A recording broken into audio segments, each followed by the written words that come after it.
Walk on down, join together. Let no man put us on down. Walk on down, join together. Let no man put us on down. This you can call it my number one. The love is a beautiful thing.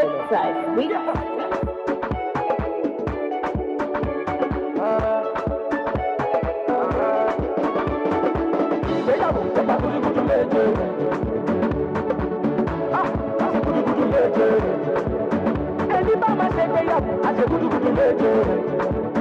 Torí ìgbéyàwó tó bá gúdúgúdú méje. Ọkọ ìyàwó, tọ́jú ajá rẹ̀. Ṣé wọ́n ìyàwó? Fọ́tò mọ́ rẹ̀. Oúnjẹ láàrín, ọmọ mi láàrín. Oya ọṣọ láti fún ní kíní tí bí yẹn láti ohun tá gbé sílẹ̀ lọ́mọ ẹ̀rọ ń gbé orúkọ tá bá sọmọ lọ́mọ ajẹ́ tí yóò bí nà àrímọ̀ gbogbo wa la ṣe máa gbọ́mọjó.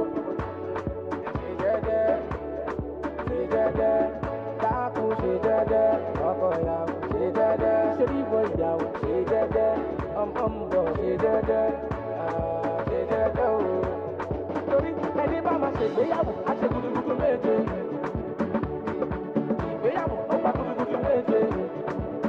Ẹni bá máa ṣe ìgbéyàwó, a ṣe gúdúgúdú méje o. Torí ìgbéyàwó, ó bá gúdúgúdú méje. Sórí ilé ọkọ, ilé ẹ̀kọ́ ni. Tẹ́lí bá fọ́tọ́ máa ṣe ìgbéyàwó.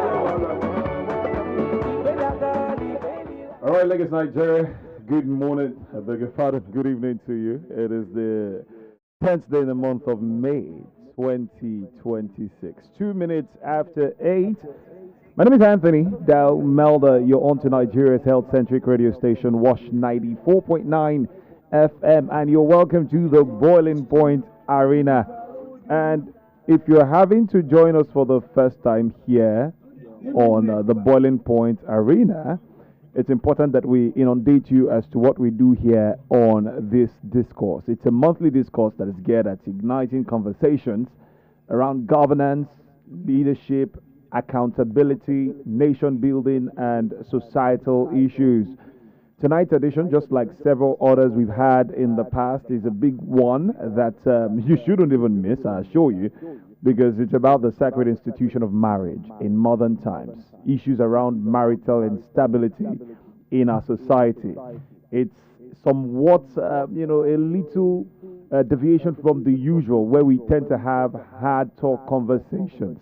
Today, as much as we'll be having hard talk conversations, we're also having, a soft conversation tonight, and it promises to be another exciting one. So please fasten your seatbelt as I also invite my senior colleague and convener of Boiling Point Arena, talking about AYO AROWOJOLU, to direct the flow of all this important conversation. And it's also important to, say good evening to you. Happy Sunday, Mr. Ayo. Anthony Damelda. I thought you would say happy birthday to me yesterday. I must have missed that. Happy belated birthday, Mr. Ayo. Happy belated birthday. And thank you so much for all that you do.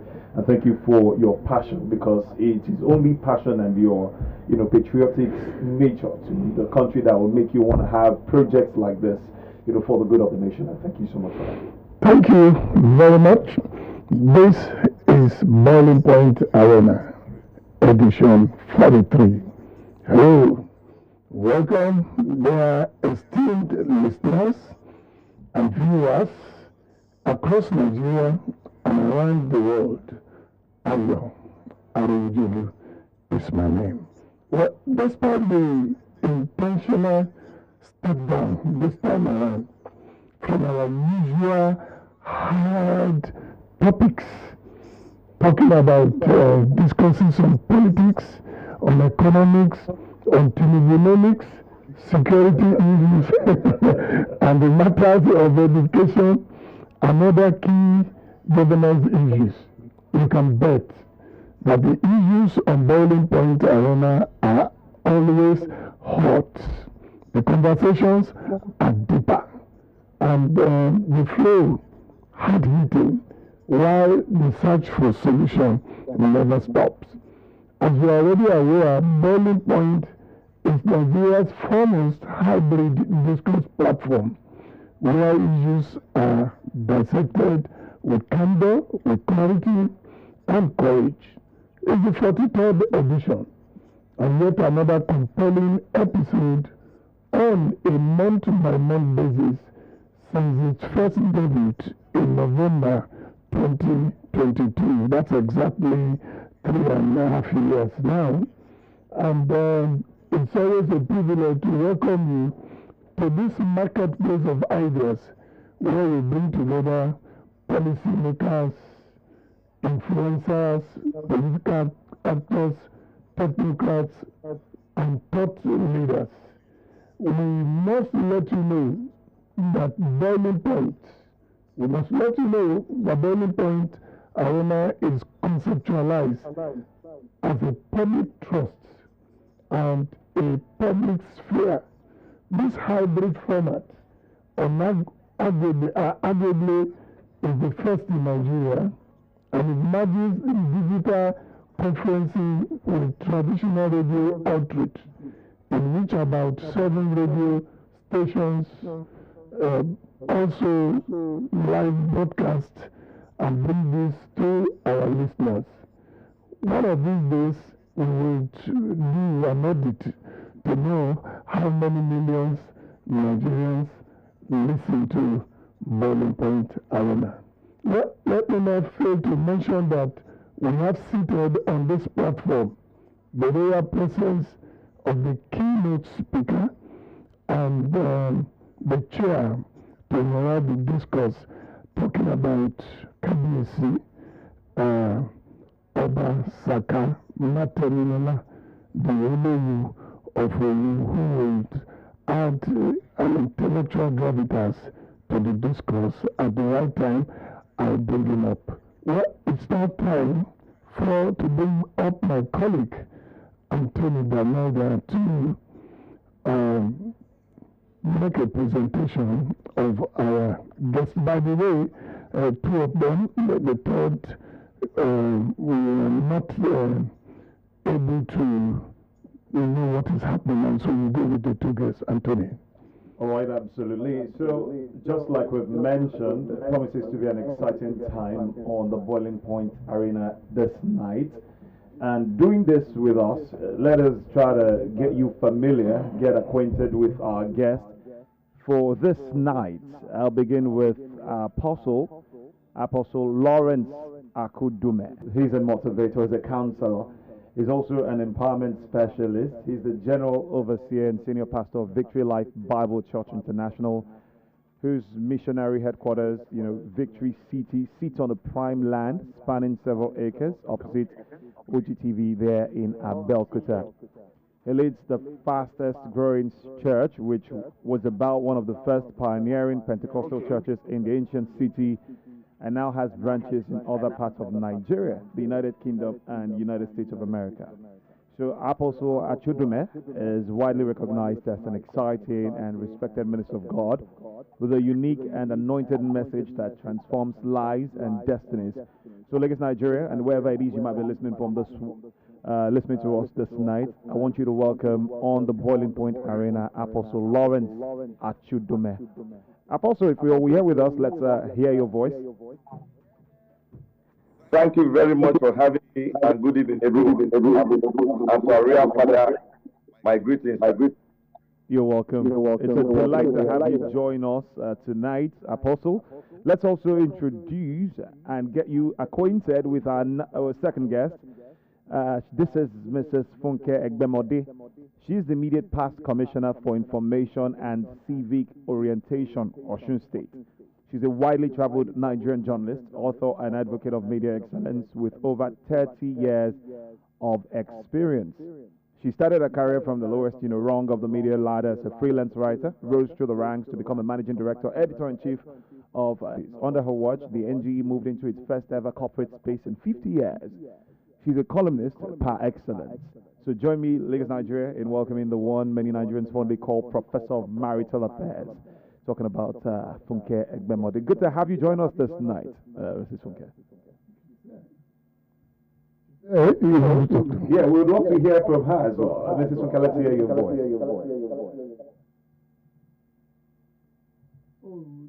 Meet that Samsung SM. Technical, please unmute that Samsung SM so that we can hear the voice of FUNKE EGBEMODF. Okay, perhaps while she tries to get that sorted at this moment, I guess Nigeria is just going to update you on the guest we have for you tonight. Promises to be a very exciting conversation. Personally, I'm looking forward to learning from these great minds, and I'll hand over yet again to my senior colleague and in person of Mr. Thank you very much. Well, let's go for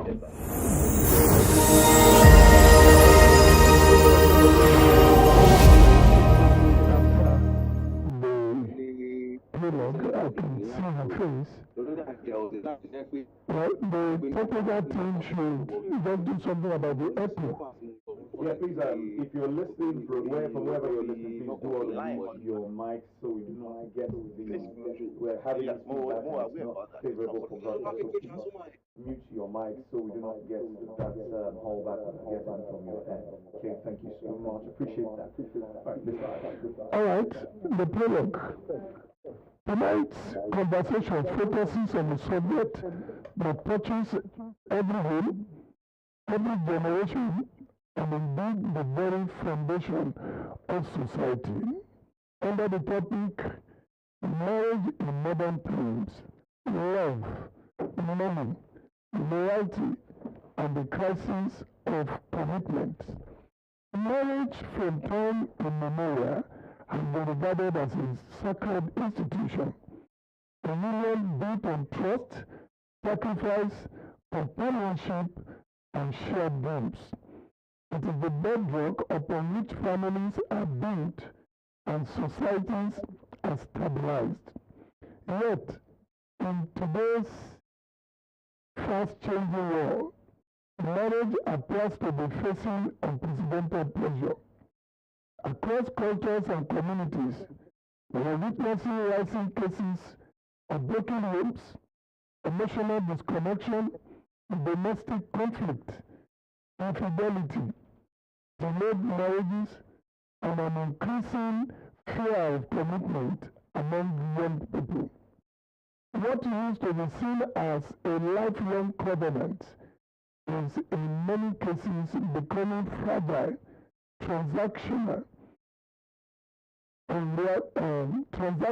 and increasingly temporary.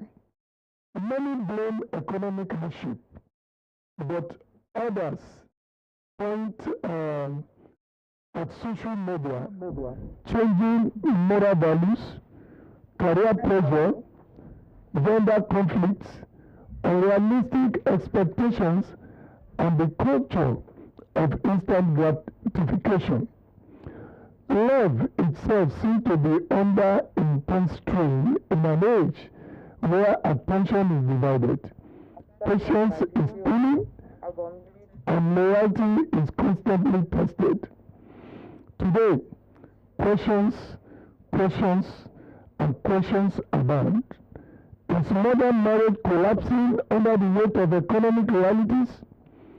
Has social media altered our understanding of love and commitment?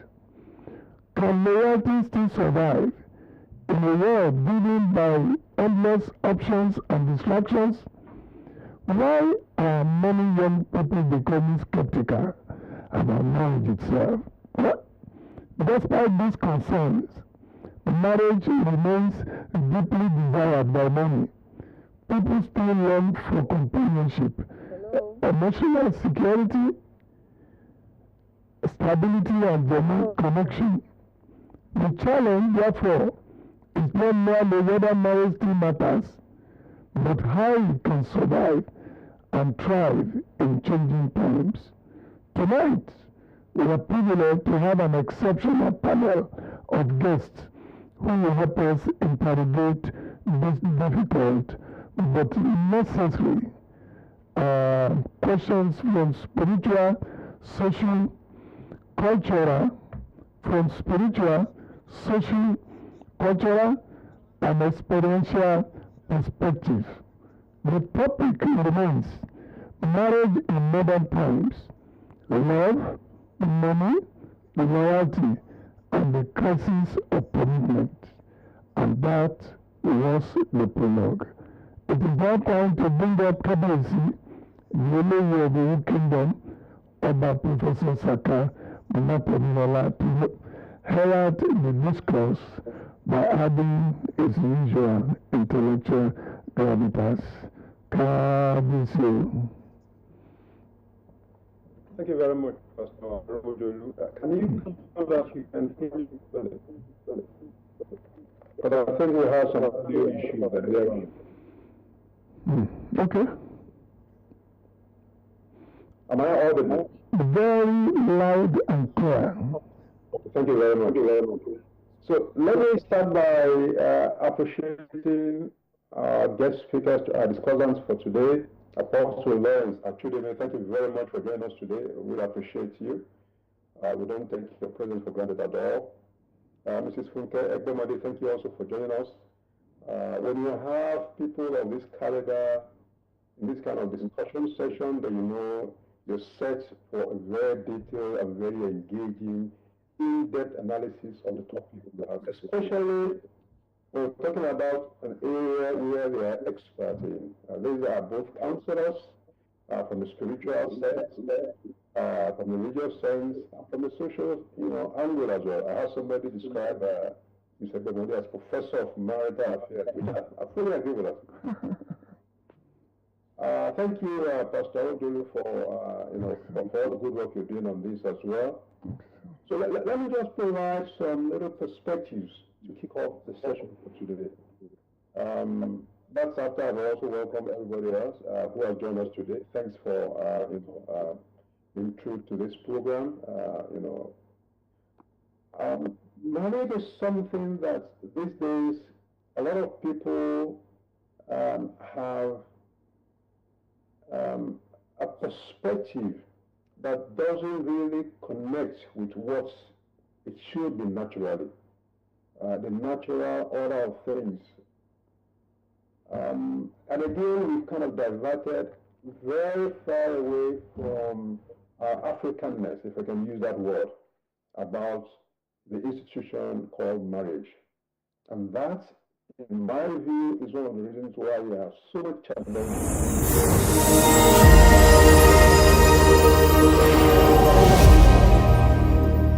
We have in society is an outcome of the issues in the various families. Of course, family is smaller unit of community anyway, and that's where it starts from.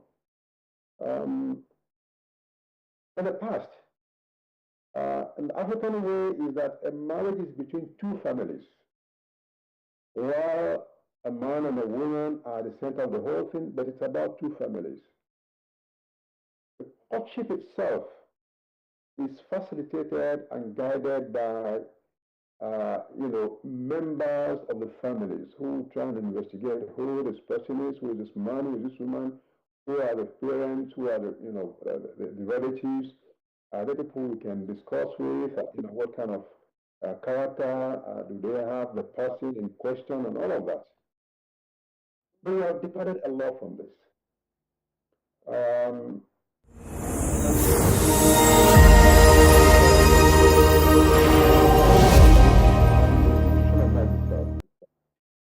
Modern marriage seems to prioritize the physical appearance and personal gain over intrinsic collective values and virtues, which otherwise should strengthen family ties. And that's one of the key things. It's about, is this man sufficiently resourced to fund my lifestyle? Is this woman pretty enough for me? How would my friends and my social circle see her if she's with me? Will they accept her? Is this man in a good position? And things around that. It's about what I want from the marriage relationship, rather than what the medium to long-term values that we can get, and also my contribution in strengthening that bigger, lasting partnership.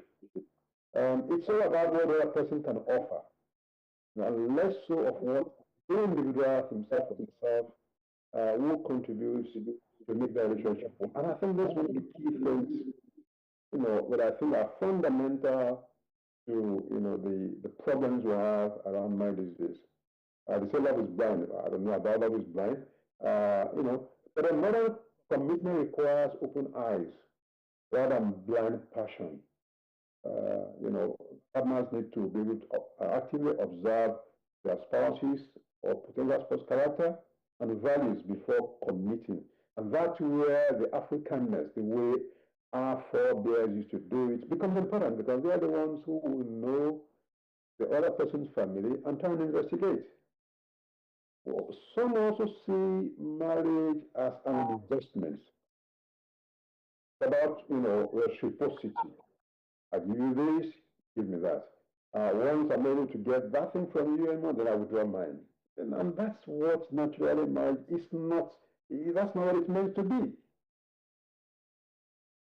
Most of the time, you find that when there are challenges in the financial situation of the home, there's a major stress. Things begin to fray at the edges. Rather than the couple coming together and trying to really, stay together and then work through those challenges. I mean, most times you find that this kind of the crack begins to appear within the family, and then things begin, if they're not careful, just go asunder from there. They begin to have suspicions, begin to issue of transparency, begin to, that's impatience. And that, again, is where the issue comes. And that's why you see the transactional nature of some people, the mindset they went into the marriage with. And it also tells stability of the marriage itself. Loyalty and types of commitment is another thing. I mean, rather than, like I said, looking at contract, it's about covenants. In the past, they will say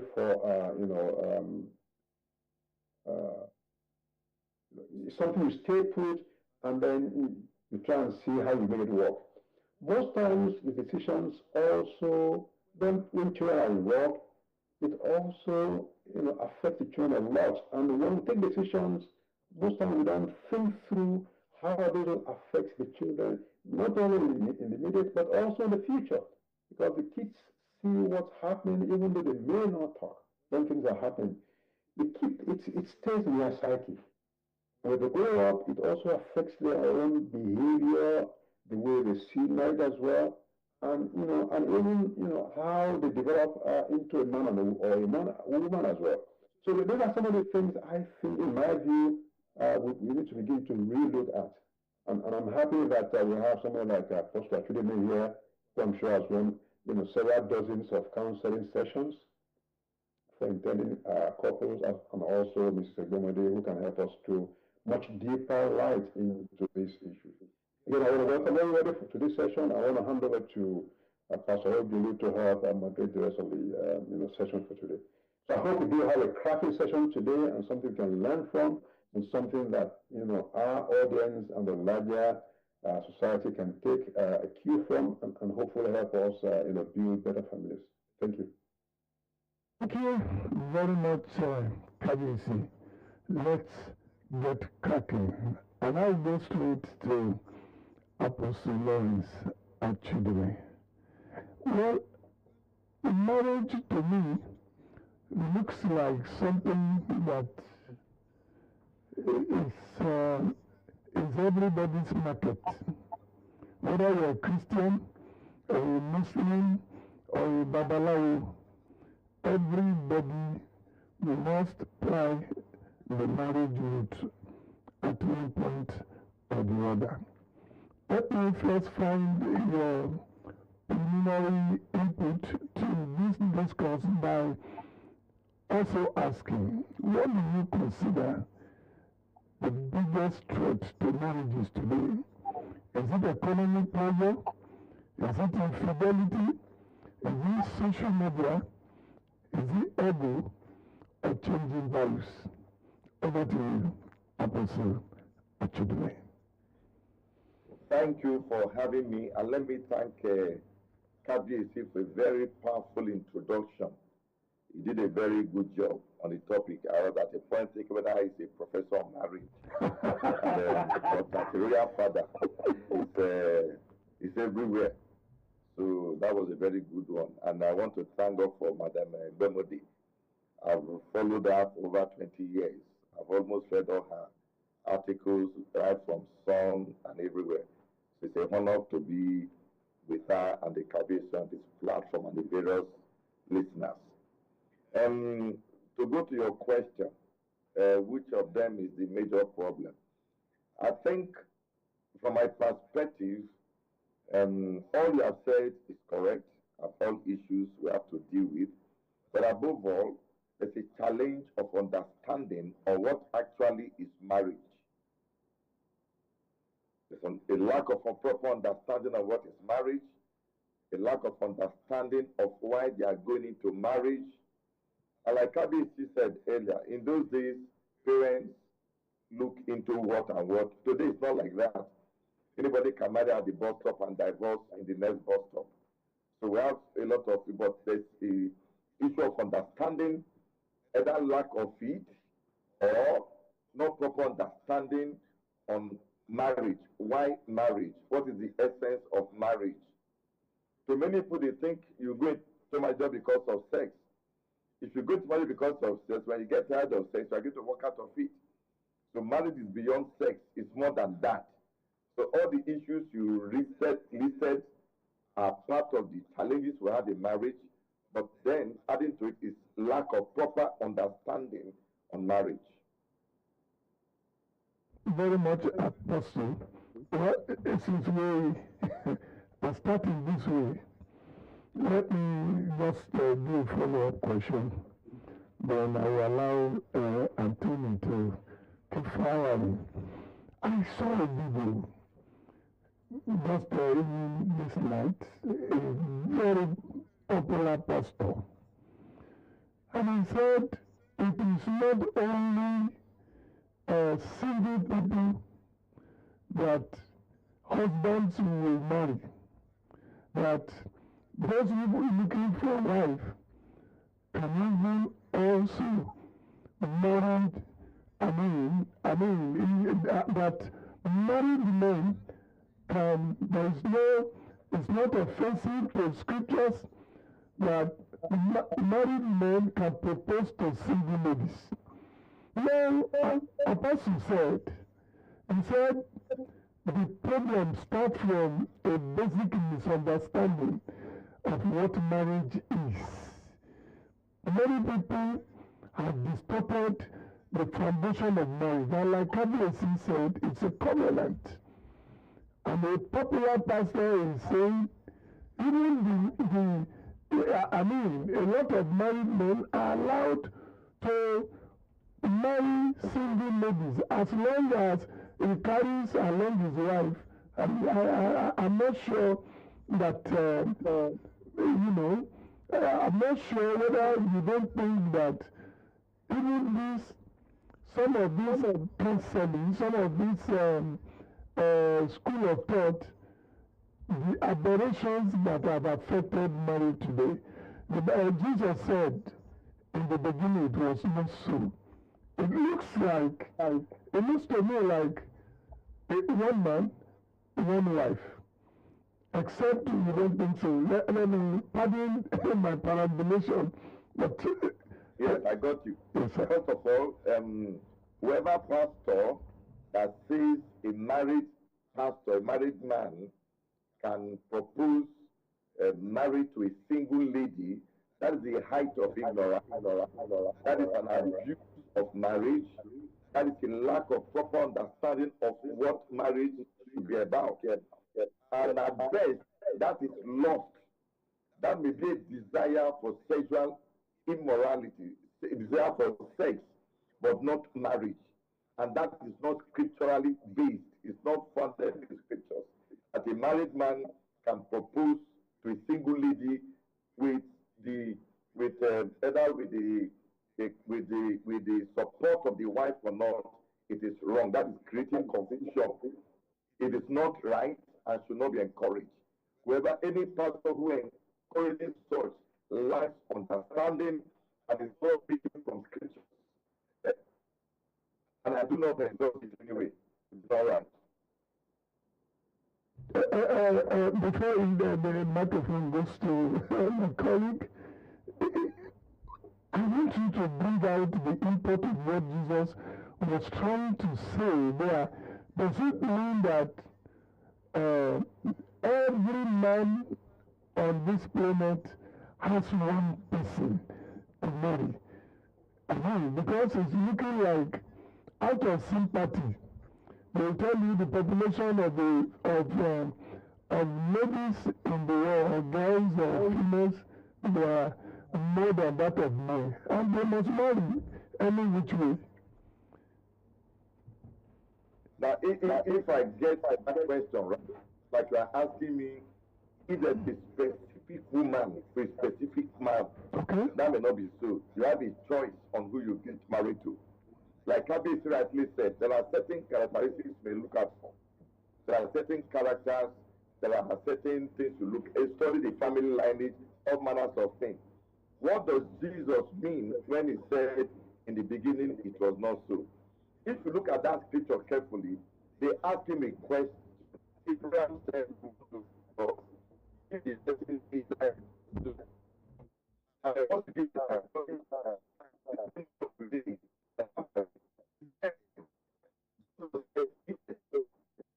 advice because of the hardness of your heart, that in the beginning it was not so. That is to say, because you refuse reconciliation, Abraham now endorsed that give a divorce letter. If you allow reconciliation, if you allow peace to reign, like KBC said, if you allow understanding, there should not be any difficulty in marriage that cannot be resolved. But in a case where you refuse to understand and to come to a point of compromise to make peace and to forgive one another, give a divorcement, and that ends the relationship. But in the beginning, that was not God's intention. God's intention in the beginning that when a man marries, they should marry for life. For example, you should not go into marriage with a mind to divorce or to break up. Because like ABC said, in divorce or breaking up or separation, people suffer. The woman suffers, the man suffers, and children suffer. It affects the sight of the children. So husband and wife should endeavor to fight to maintain peace and reconcile where there are differences. That's why I said understanding is very important in marriage. Understanding of your spouse, understanding of your spouse's strength and weakness, understanding of his likes and dislikes, and being able to accommodate yourselves, and then to love yourself. Normally, I tell people, in marriage, the first thing should be friendship. Most people forgive their friends when they offend them, but they can't forgive their wife. So it takes a lot of understanding to have a good home, have a peaceful home, and raise peaceful children and a great nation. Okay. I was mentioned, very intelligent take there, Apostle Lawrence. Thank you very much. I think I will go the route of telling me to sound like this moment. I think out of every one of us here, I am the one that is not married, at least not yet. Yes, I'm not married yet. Yes, so I am learning. I am absolutely learning. But I want to address this to Mrs. FUNKE EGBEMODF. First of all, it's an honor having you join us this night. And recently, we've seen that marriages, I think my question is 2 in 1. Permit me to go off script a little bit. So we've recently seen a trend, just like our conversation, the topic, marriage in modern times, love, money, loyalty, and the crisis, of commitment and all of that. We see that these times, marriages don't go beyond a certain year, period of time. Unlike our parents, we see our parents who did 30 years together, 40 years together, 25 years together. They did it till the end of time. So I want to get your thoughts as to the reason why marriages don't last these days anymore. I don't know why, but there's been a trend. Then also amongst the youth, there has been the fear of marriage or settling down, getting committed, dedicated to marriage in itself. And I don't know why that fear is there, but I suppose that you'd have something you want to say as far as this is concerned. I know that there's a lot of us that's dying to hear what you have to say about all of these, and we're hoping that we can find something that we can run home with. So, Mrs. Funke EGBEMODF, let's get to hear from you.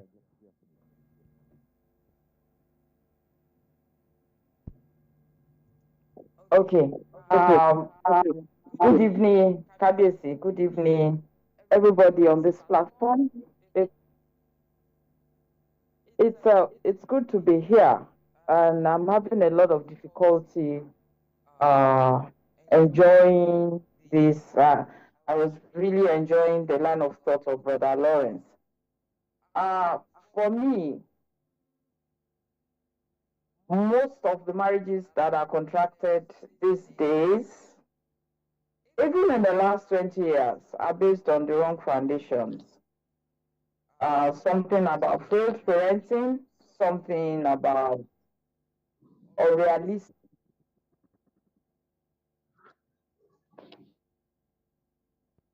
Mrs. Funke, are you with us?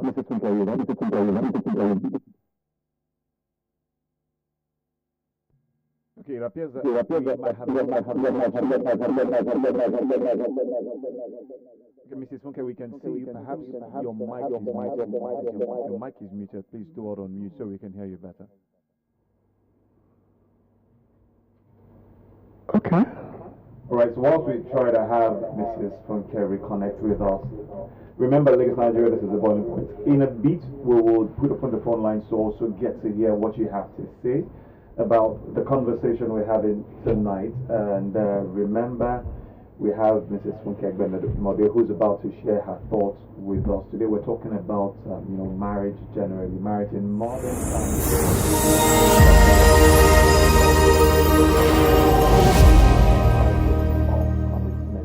We're also joined by Apostle Lawrence ACHUDUME. You heard his thought earlier, and I know that a number of us will be invited to share thoughts and also ask questions. But we have Mrs. Funke back. Mrs. Funke, good to have you back with us. Yes, Mrs. EGBEMODF. You have the floor now. Okay, but Something is wrong with the for some audio. reason we are unable to get the thought of Mrs. Funke just yet. We'll look into that. We know that we'll definitely. Marriages. Okay, good. We'll have you back. Concentrating more on the ceremony. And you notice that the solemnity, the solemnization, the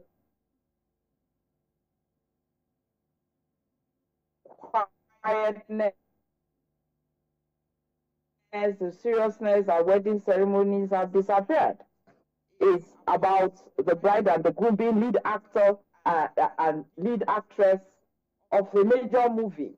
They just want to be the best dancer. You see choreography at weddings. These are supposed to be days of seriousness, of the beginning of a journey that determines the rest of your lives and eternity indeed, because the wrong choice of a partner will determine where you spend eternity, will determine how your career will go, will determine the kind of children you will raise. If you are going to have any. So everything is wrong with the foundation. And too many people are going into marriage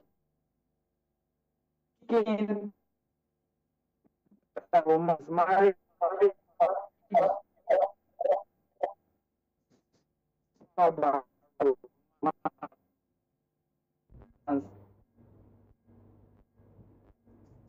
So they must be struggling to gather the thoughts of Mrs. Funke. I think there might be a little glitch in her connection with us. But hoping we can have a similar conversation with her because I know that we want to hear what she has to say as far as this is concerned. Mrs. Funke, if you're still with us. Okay. Let me go back to Apostle Lawrence. Apostle Lawrence. You want to take a shot? I think by all means we should.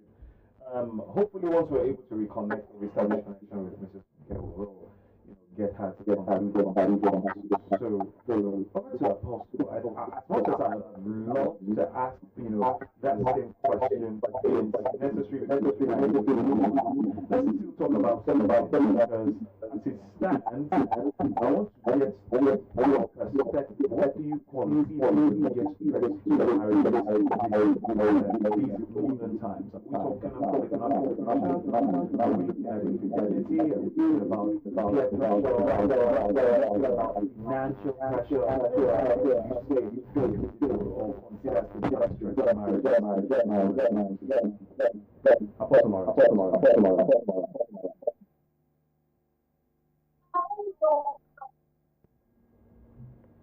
Apostle Lawrence, can you hear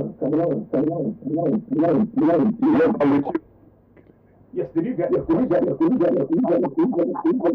Your voice is reverberating, so I couldn't hear you. Oh, okay. So I was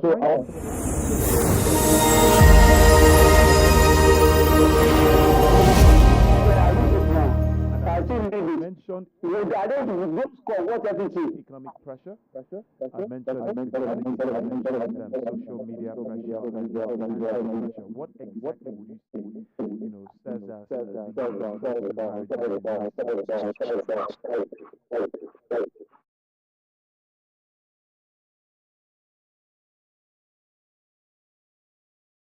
Did you get that any better, Apostle Lawrence? All right, once again, we're trying to understand the biggest threat. What constitutes the biggest threat to marriages according to your POV? And I mentioned a few talking about financial pressure, talked about economic pressure, infidelity. But I want, in your own POV, what would you regard as the biggest threat?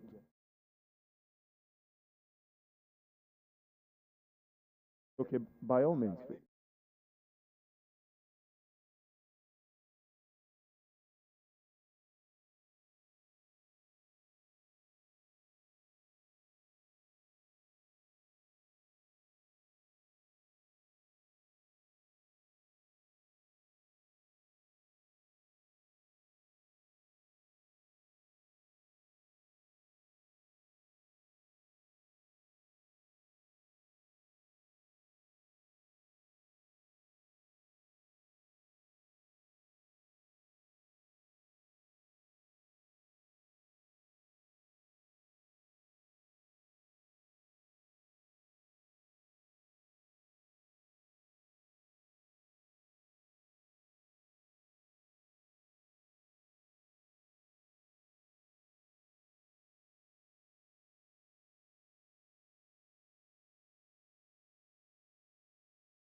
and not too quick to throw in the towel.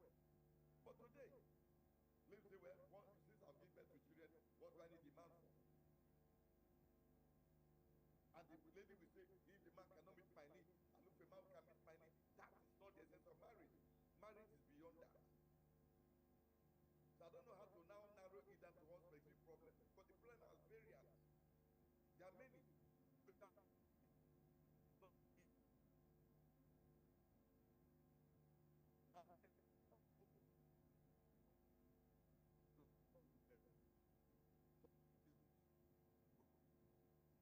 a pastor, I've come to see that people that have broken homes appear to be better counselors of people.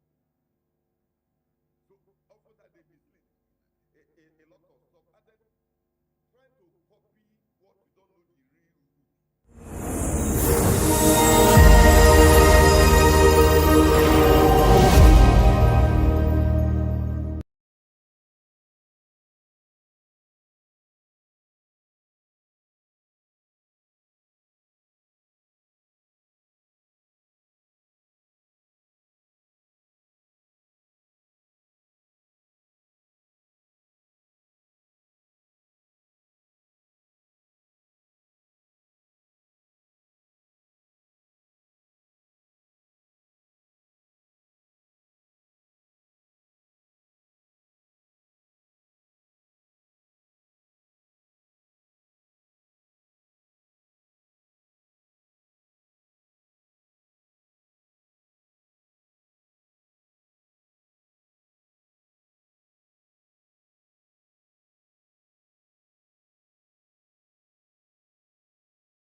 Absolutely, absolutely. That was opposite.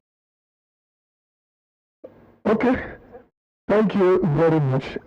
I have not wished to throw this question at FUNKE everybody, but I'm not seeing her on the radar now. Or she? Well, let me, if she's not on the radar, let me go to Apostle ACHUDUME. There is this teaching I had when I was young, and he said, what do men want of women? That is, they said, they gave a 3 paradigm, because we need to come down to everybody's level. We are talking about love here. One, a Cinderella in the sitting room. Somebody prioritizes beauty. The second one is a homemaker. They call that one a cook in the kitchen. Can handle everything about home. The third paradigm, we talk about a maniac on the bed. Recently, Daddy G. Baba Oyedepo stirred the hornet's nest when he said, of course, he was addressing his children and said, don't marry a lady who cannot cook. So now that has not done well with many of the ladies. Ability to cook or not cook? Is it a hindrance in marriage? Thank you. Happens over to you.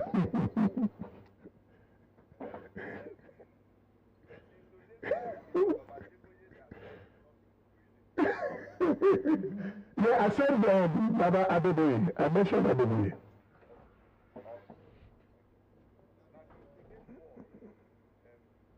Whether the girl can cook or not, may not be in the time of that Adeboye, that is a prerequisite. And cabbage can also tell us about that. But today there are lots of history and evidence in the television. I was visiting somebody and he told the young daughter to go and quickly make theater. And the girl made him to me and brought. And this is a young graduate. And the mother said, I said, the girl said he can't make theater.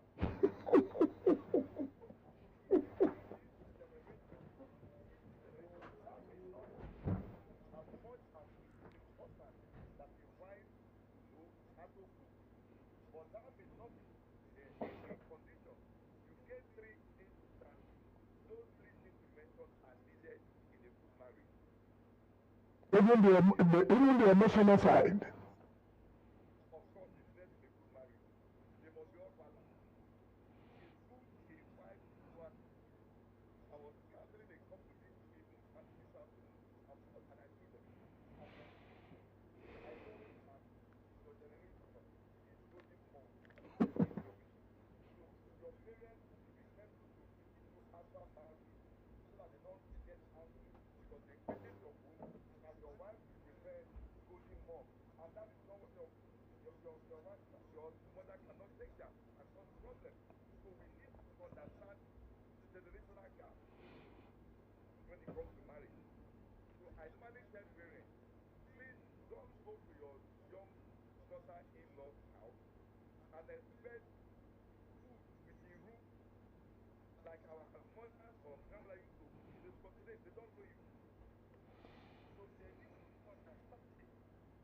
But whenever good dressing, good manner, good character, and then like you said in the other room, they are necessary to have a good home. It must be well balanced. And there must not be starvation of any of them in a home. Every man wants a woman who dresses well, who has a good attitude, good character. And like you said, what men really need from women is very. Often that men talk about respect. And I've had this emphasized. I've heard almost in every marriage, we talk about communication. Respect begets respect. Honor begets honor. Sarah called Abraham Lord because Abraham behaved like one. And when it comes to communication, communication is not just talking. Communication is speaking, listening, have understanding before you respond. Not one is speaking and you're in a hurry to reply. There'll be problems. So these are things that we need to teach young couples in marriage so that they will build a home and not build it on sand that when the wind comes, it will blow it away. Thank you, Apostle ACHUDUME. Before I go over to Anthony, you mentioned the generation gap. Granted, but I think you are the one who also spoke about money issue. If I have a wife who cannot cook, today he says let's go to wetland. Tomorrow let's go to Sweet Sensation. Or keep mentioning eateries here and there. And that's going to be a game. So how do then you are likely arriving at the same issue with your Baba, the consensus with Baba Adeboye when he said, a lady who cannot cook will get you into trouble. I think there seems to be a consensus there, isn't it? Yes, there is. I'm not ruling it out. But I'm saying to spice up your relationship, your marriage in today's world, once in a while, go to the eatery, go to the restaurant, go to the hotel. It helps to spice up the marriage and relationship. It's not bad to always cook it. Today's generation will not want to cook always. But any woman who gets into marriage remove what the husband. Okay. Okay. All right, I'm actually enjoying this conversation. There's a lot for me to learn. There's a lot I know that a lot of us as well getting from this conversation. But you know, there's this story. I mean, there are issues we see. Things like we hear a man supporting her woman. Okay, they're not married yet. Okay, a man supports the girlfriend, you know, through school for a period, say 18. I mean, say a certain period. I don't know how many years, but for a long time. So this lady is able, she finishes school by virtue of this man who's paid her fees. Mind you, they are not married, they are just in a relationship. So the lady finishes school, then she becomes successful, then she seeks for another man, one who is perhaps wealthier, socially, someone even maybe more, you know, someone younger. And people would ask, in that particular situation, is it success that reveals the true character? What exactly, you know, what exactly do you think is behind that betrayal? Because you'd expect, why would such a person betray that man after everything? So we're looking at, are we talking about money here? Because most times we say love. These days now, the new anthem, the new motto is love is not enough. So just like even one of our popular artists, David, says that, you know, love is sweet, but once money enters, love is sweeter. So these days we hear that love and money are more or less prerequisites for marriage or for settling down. In other words, you cannot use love alone to get into marriage. So what would you advise to, I mean, the younger ones, the youth today who are yet to get married, but they have it in mind to get married? So they're probably saying to themselves, how do we go about, you know, settling down if we do not have money? So would you advise that if it's only love, maybe as a young man, you do not have enough financially, you're not capable enough financially, go into a marriage, don't go into marriage? I want to get your thoughts on that. Well, I really tried to stretch my ears to hear because there are many noise coming from your end. So there were reverberations, but if I get it right, I think to get to one, a man that has a girlfriend and sponsor the girl education. Is that correct? Well, that's part of it. That's part of it. Part of it. And the other one is having money for wedding and all that stuff. Well, to the elaborate wedding, something like that. Pretty much, I was asking because let me try to put this off so we don't get that reverberation. I was trying to clarify. These days, they say that love is sweeter when there is money. So, in other words, don't get married if you're not financially capable to a certain degree. So, I want to know if you follow or you buy that school of thought where you say, okay, yes, as a man, if you're not financially capable, you will not advise that you get married, or you will not advise that you settle down. Others would say things like, oh, but my parents, when they got married, you know, we hear beautiful stories like, I didn't have anything, I was as poor as a church rat. But in the process, we got married and God blessed us. You know that saying in the Bible that who finds a wife finds a good thing. And so as a result of, you know, you want to run with that mantra. So if I marry, that means God will bless me. By the way, there are people who are, you know, who believe that to a large extent, because they will tell you that, man, I did not have anything, but when I married, God opened doors for me. So in other words, my wife was the harbinger of success, of my wealth. So how would you respond to such school of thought? I wish Mr. Funke answered that, but I will try. I will answer because asking a pastor and talking married without money. But let me know, does love is sweeter with money? Is that correct? Yes, but money should not be the basis for love. Money can spice it, money can add value to it, but should not be the foundation. The first thing is genuine relationship. There should be trust, mutual trust between the people involved. Money answers many things. Money answers wedding ceremony. Money answers good food. Money answers for good home. Money answers for a good car, which makes marriage sweet, like they say. Should everything be based on money, that without money you can't get married? I don't think so. Have a vision, have a plan for your life. The first thing any man should have is vision. What is your plan?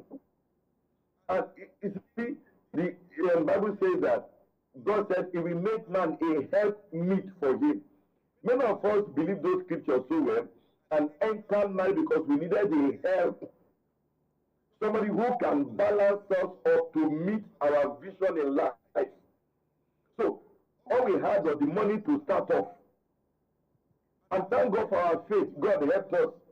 That does not mean you should go into marriage foolishly without a plan for a better future. You must have a plan for better, lest you bring somebody's daughter to suffer in your house and she become kwashoko and become something else. So I will answer your question in two ways. Can I go into marriage without money but to do the wedding? Yes, if you have a plan to have it, to take care of the woman and to take care of the children. But a mother has no vision, no plan to have a good life and to care for the family. Well, I don't know what to answer. You can make your judgment.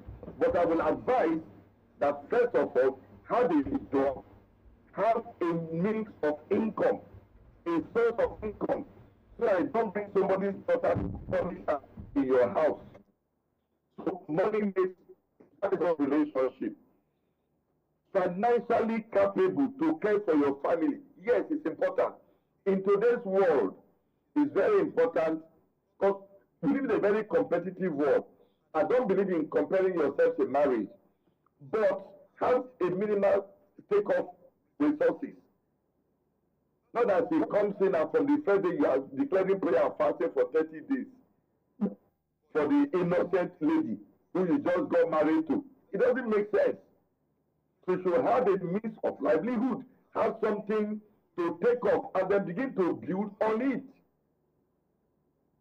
I think thank God FUNKE is good. Maybe FUNKE will talk more on that. I've heard many of our stories, many of our both side cheek and left cheek. Apostle, you are really in the spirit. The question that I dare not ask you is what you have leaked out now. I'm going to decide it wrong. Sister EGBEMODF, the issue of side chick. I hope FUNKE EGBEMODF is now fully back with your microphone on. The issue of side chick. Thank you. The issue of side chick. That at least the contribution to the Malays that we are talking about. Let me join it with this so that we can give you adequate time. My 82-year-old mother told me a story. She was about 19, and my father was here, remember her in the car, go with this man. And that was how my father and my mother married. And my mother would say, no, I'm not going with this man, I'm not going. They tied her. They took her away. Years later, my mother was telling me, he said, that AYO AROWOJOLU is not just my husband, it's my father. That time, she didn't like it, but they ended it up. It was like a heaven on earth marriage. I want to ask, those days, what they do, can they still do it now? When the father would just say, well, take this one. I know this one will treat my daughter very well. Let's combine both together. Over to you, FUNKE EGBEMODF. Okay, so I'm going to be talking about the side chick and arranged marriage or forced marriage. If you look at the way it was then, it can no longer be like that. You cannot bundle your daughter into a vehicle. Don't forget that she's most Oh my God. Okay. With us. She still there is the connection. of Wait, bring it on. Oh. Okay, I think it will be a bit coming from my end. daughter. Okay. Those days marriages, the way these marriages are crumbling because they are just coupled together. There's nothing wrong in steering your children in the right direction, steering your nieces and your nephews in the right direction, because you know that, oh, this young man had always shown promise, had always had a good head on his shoulders. Okay, we'll make a good partner for my niece or for my daughter or for my younger sister. I think, like the Yorubas will say, abẹ́rẹ́ tó bá lókun nídìí kì í sọnù. That is, a threaded needle is easier to find than the one that has no thread. So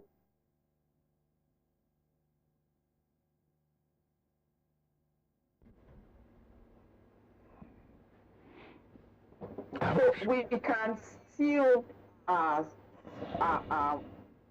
modernize or adjust that bundling of daughters by, steering them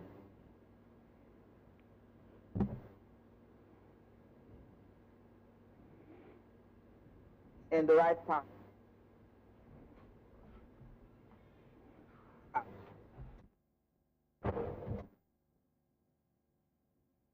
think we might be having a poor connection. Right things. FUNKE at this moment. He's waiting for the side chick matter.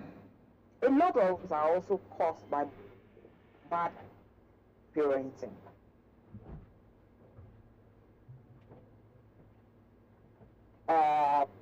The network keeps frustrating me. But you're on. You're loud and clear now. Yeah, but it went off here for a while. So let us help resuscitate, rejuvenate the marriage institution. We can't leave it to these children because we are doing so well in making them successful career girls, career boys. We want them to do better than us. We don't want them to suffer like we did. But we are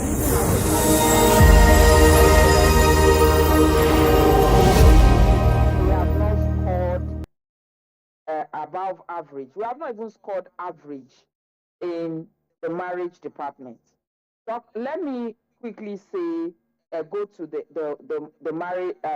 side chick matter.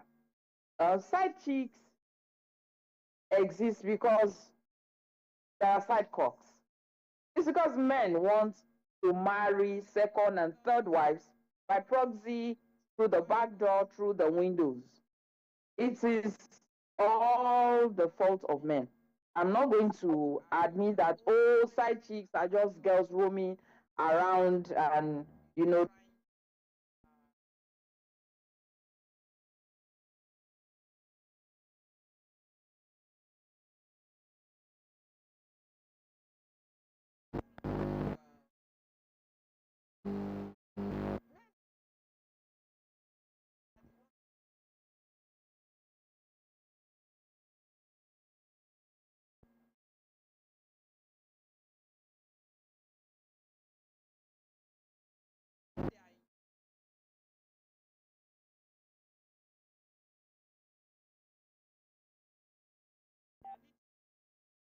are straight. They are enticing women with money. So for as long as these men want second wives by proxy, they want another home, they want alternative to their wives. Well, the side chick will always be there because the side chick is really not the side chick. It's just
with the independence of today's woman, the options that are open to her.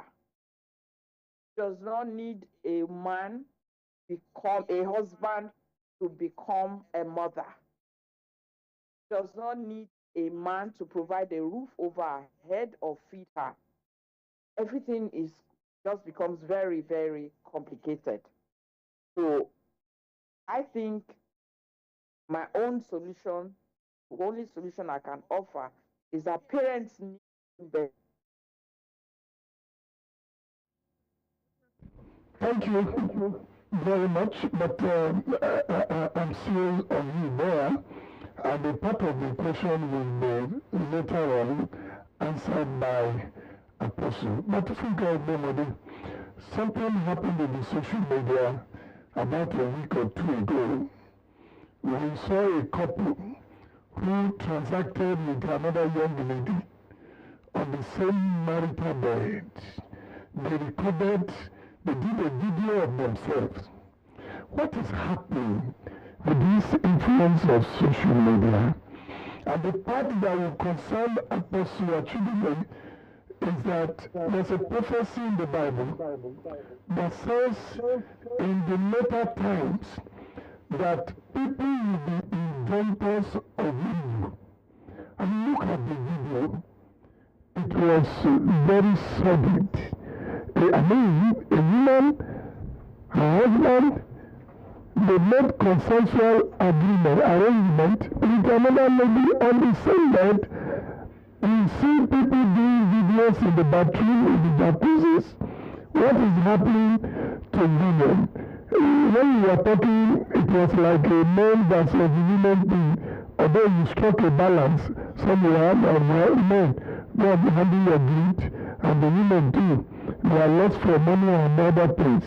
What will be your take here? I hope we still have FUNKE EGBEMODF. If we don't have her presently, maybe Apostle would take the part that concerned that prophecy fulfilled before. Why is it that these days people are inventing things, evil practices that never before existed? Even though the Bible says there is nothing actually new under the sun. I think FUNKE EGBEMODF is back. I'll come over to you, Apostle ACHUDUME. FUNKE? Thank you. Yes, please. Did you hear the question? I didn't hear that question. Oh, no. The last prompting. The issue of the couple that made an arrangement with another lady on the same bed and they did their video, the matter is still trending. And then there is a part that says, well, there have been prophecies that at the end time, people will, invent evil practices. It looks like most ladies would like to even have private things videoed and posted, and you have seen a lot of it happen, and you must have a word about that. Over to you, FUNKE.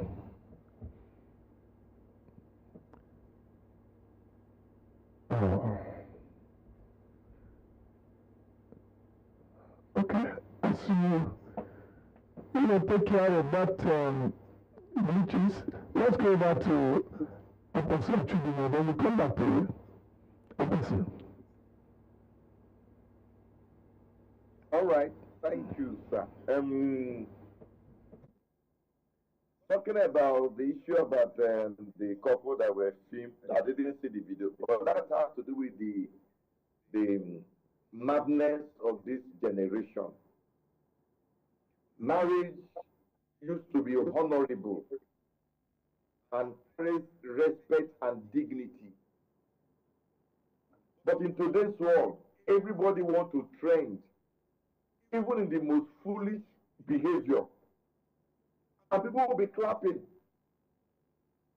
So people are losing honor, thinking they are being social. They are sick. Are you on, madam? Yes. Okay, bring it on. Couples documenting private, very intimate moments, they need their heads examined. It's a sickness. If you want to make love in public, you can't be right on the head.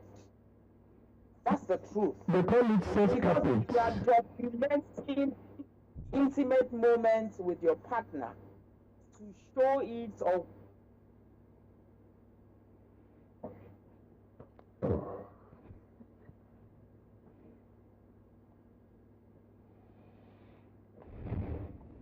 What do we do here? Okay, perhaps I can go back to Apostle. Apostle, please. I'm sure we will get back later. Yes. So, like you said, that people that do that in their head examine. Oh, you agree with that? there's nobody. Yes, I do. There's the people who are flooding this nonsense. Have you caught them with their own sexual intimate moments?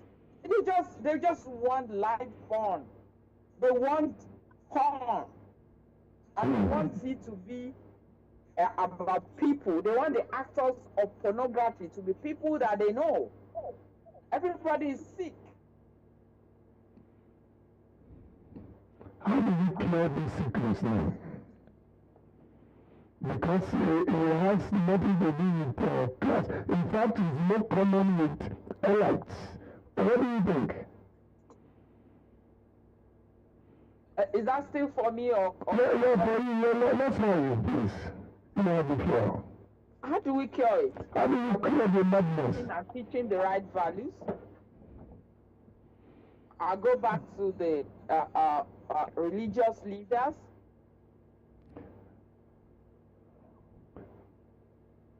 Or is it the society that is sick? Because when they post such videos, you see a flurry of comments. You say, can I see the video?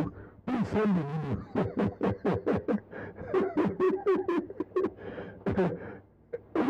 Please go on, please go.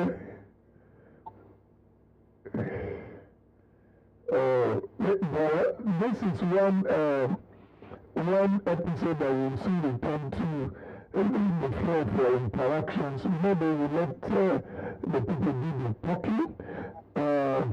Let me quickly go back to Apostle to wrap that up. Like Mr. Funke was saying, if you come back to the African tradition of marriage, and if you come back to this, I often tell people that our tradition is closer to the Bible than the white man's style of doing things. People that do such need their heads examined, yes. But like you said, people applaud them. That is a social problem in our hands. We need to go back to the ancient culture of marriage,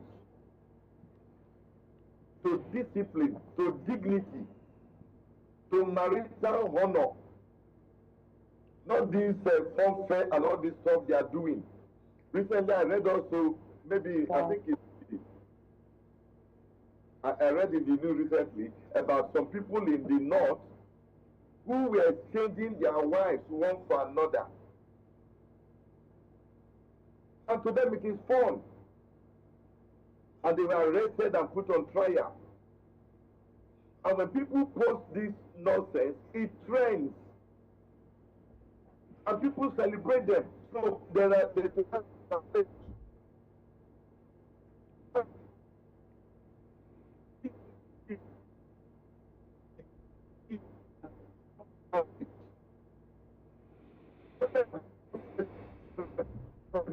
3 in your prophets are talking about where the last days, perilous time, people shall be lovers of themselves. Because you see, assuming you ask me, how do we define marriage? So I've been difficult to define marriage today. Thank God for KBC who gave us it. Because today, you see even women marrying 3 husbands, 1 woman to 3 husbands. And people are applauding it. So it's a big challenge. Yes, a lot of things are going on. People are losing dignity, they are losing honor, they are losing respect, and they call it being social. Okay. Like the FUNKE say that is porn. So to go back to traditional marriage, where a man marries a woman, they respect themselves, and it's private. Having intimacy with her should be a private thing, not a public thing. But they do it to make money from Facebook or internet. So it boils back to money matter. How do you also justify, that there are more women canvassing the issue of polygamy for men than men themselves? Maybe it's about this many generation from Facebook, because they're the one who would say the need for men to marry 2, 3 wives. Oh, this is that nobody wants to talk about. Should we answer it? Think on your own. Oh. You see, most people advocate men to marry many women. Let me leave tradition. Out of fear that there are not enough men. And they feel. Is she on? No, I'm the one saying that must be sympathy. Yes, sympathy. And when you marry somebody in sympathy, it will last. It's out of pity. Any woman, any man that marries you because he pities you, will use you as a slave, treat you as a slave. You will not have respect. You don't have a voice. There is more to marriage than entering a home to have sex and give birth to children. It's more of a relationship for life. It has to do with future. It has to do with living a life of success, peace, and joy, not momentary things. Not to have a child. After having a child, you can do it with a man. It's more than that. If you ask me as a pastor, will I advocate for a man to marry many women? Much as some people have done it and they're okay with it. I have no problem with that. But I came from a polygamous home, and I know the challenges we face in a polygamous home. You want to say mother? Let me listen to that. Yes.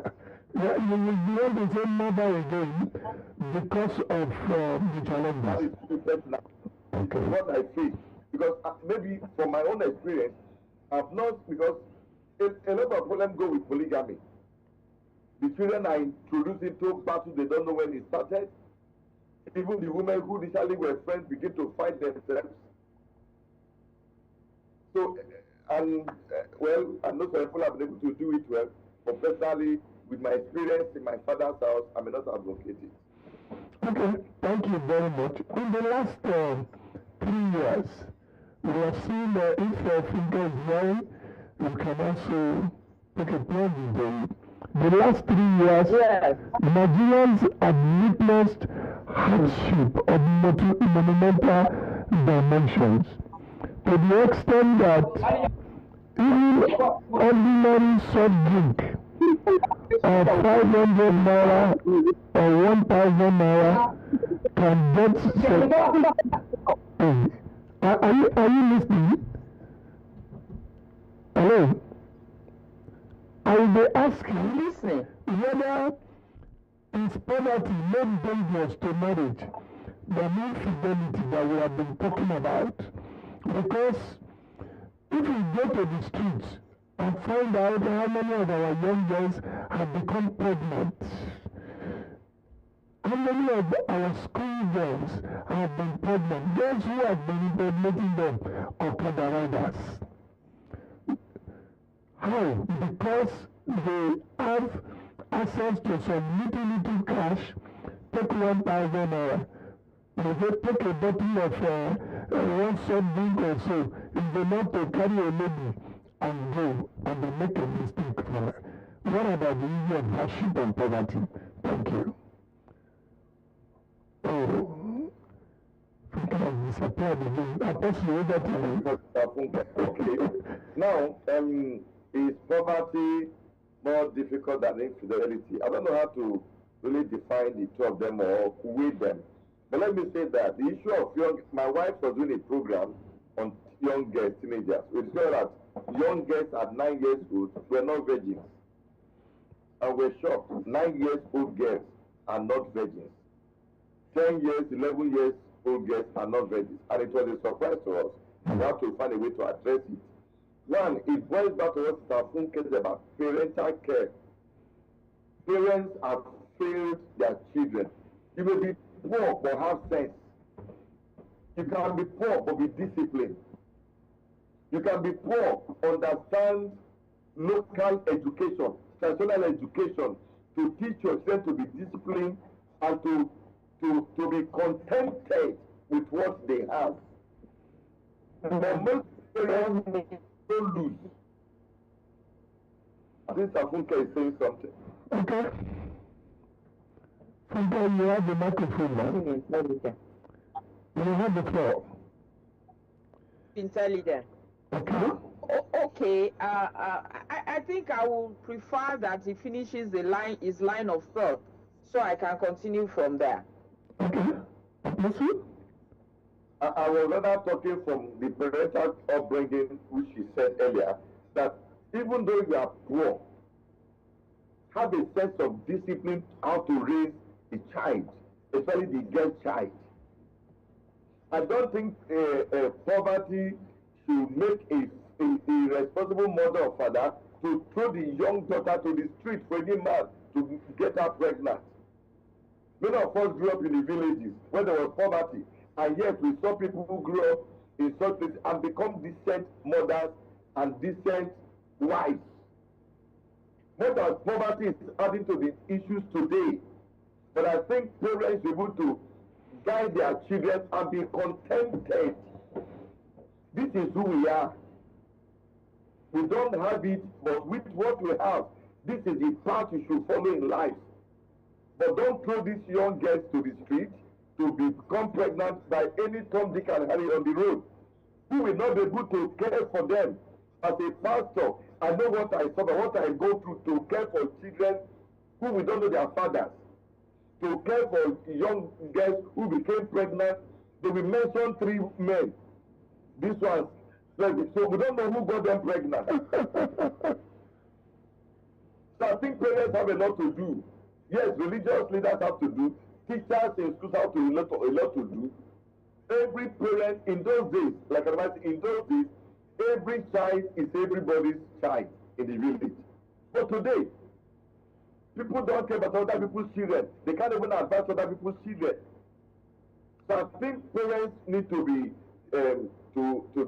educated, to be a total reorientation about the girl child in particular, to avoid these nuisance that we see everywhere. Thank you very much. FUNKE, everybody. Now we can hear from you.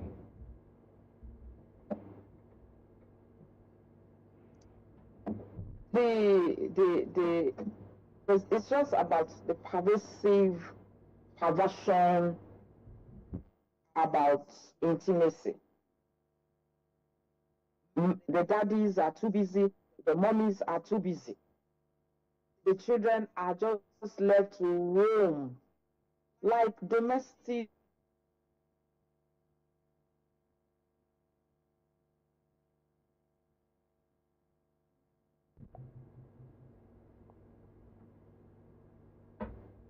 I think we lost connection with Melvin. That's right, that's right. Yeah, it's like what you're saying, parents are too busy. It's also a factor. Father is busy looking for money, the mother at home, busy doing something else. So they are left. I think we must come back to the personal care of children. And again, one thing that is also affecting the African youth is this Japanism. This of a young girl who has not known the African tradition and now living abroad and living alone with somebody else. It also has a negative effect on our young girls and young boys.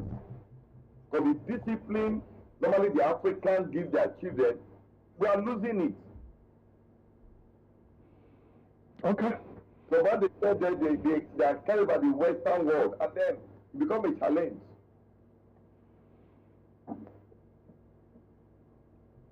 Okay, let's have FUNKE EGBEMODF before we go to the floor for interactions. I want to say that if you want to make contributions, you can keep your hands up now. And Anthony, you need to be the studio line. Yeah, absolutely. So we have barely 25 minutes. Yeah, before the network interrupts my thoughts again. If people get married, they can remain husband and wives. But if they want to become parents, then they must be ready for it. The modern parents have to make modern sacrifices. They cannot want, a man cannot want a working wife who contributes to the rent and not want to be a working dad who contributes to parenting. Everything must change. You cannot become a Lord like Abraham while not doing your part as a Lord. And then there was this thing we were talking about, just that the apostle was talking about. And I started talking about, then the line went off about side chicks and it's women who are like advocating for polygamy. No, we're not advocating. Women are not advocating for polygamy. They are saying men should own polygamy with their full chest. So now you want 3 women in your life. Bring them home. Let's see if you have the energy, the money, and the wisdom to care for them. So let's care for the children. Do you support that one? If a man wants a woman, keep 1 woman. Okay. If you want 2, bring the 2 home. Let's see if you have the mind and the wisdom and the money and the energy to go from bedroom to bedroom and pay school fees until you are 80. But you cannot be doing all this corner and doing polygamy through the back door. Own it with your full chest. You want 2 women, get 2 women. Put them under your roof. See if you are smart as your grandfather. Okay. The side chick issue. I hope you know that the side chicks do not stand alone. It's either they give one the Jew or the other, and they won't come to the man's head. What do you think about that? The side chicks enter the man's head. Who brought out the key that they are using to enter the man's head? No, they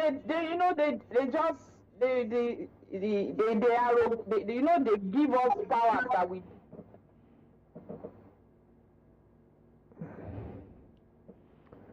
Oh my God. Okay. What do we do?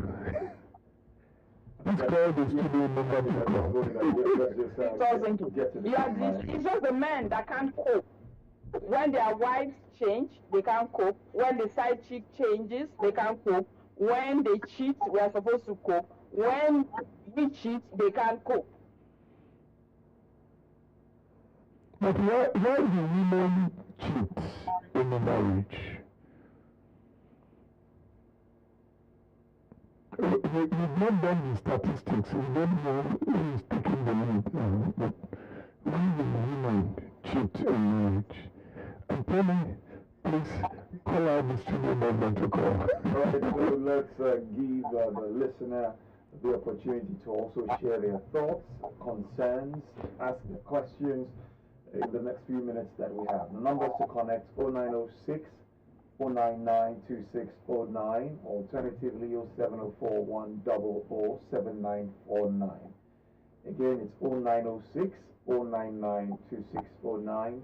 0704 100 7949. You can as well connect via the text and WhatsApp number, that is 0915 849 4949 0915 8494949. So let's give in room for one or two, comments by the listener on the conversation. And also perhaps on the Zoom, if we have anyone who has got questions. Absolutely. So we will give you the platform just, for a few minutes there. So, okay. There is a question here all the way from Canada. Okay. From Barry Femishuduke. He says, sincerely speaking, how do you address the so-called large number of unmarried girls who are more than men? Does this warrant one man marrying multiple wives to address the over-numbered girls to boys, or what do we do? We have a call. Let's go to the before we okay. Hello, good evening. Lost connection with you. Apologies. Make it back. Okay, make it back. Okay, it is 0906 0992 0907 400 7949. Text and WhatsApp as always 0915 849 4949. We will address your calls as it comes. So back to your message. Well, he said, what are the implications of some governments in the northern part of Nigeria sponsoring marriages of multiple girls to boys at one fell swoop? What roles can community and religious bodies play to redeem the institution of marriage? Can they help to solve the problem, even sponsoring them like in the north? We note that question. If they call back, yes, let's say he's agree. Community of Zalabo, but the hands have been up for quite a long while. Let's see. Yes, I delivered kept it up so that you can call me first. Good evening, everyone. Good evening. Welcome to Boiling Point.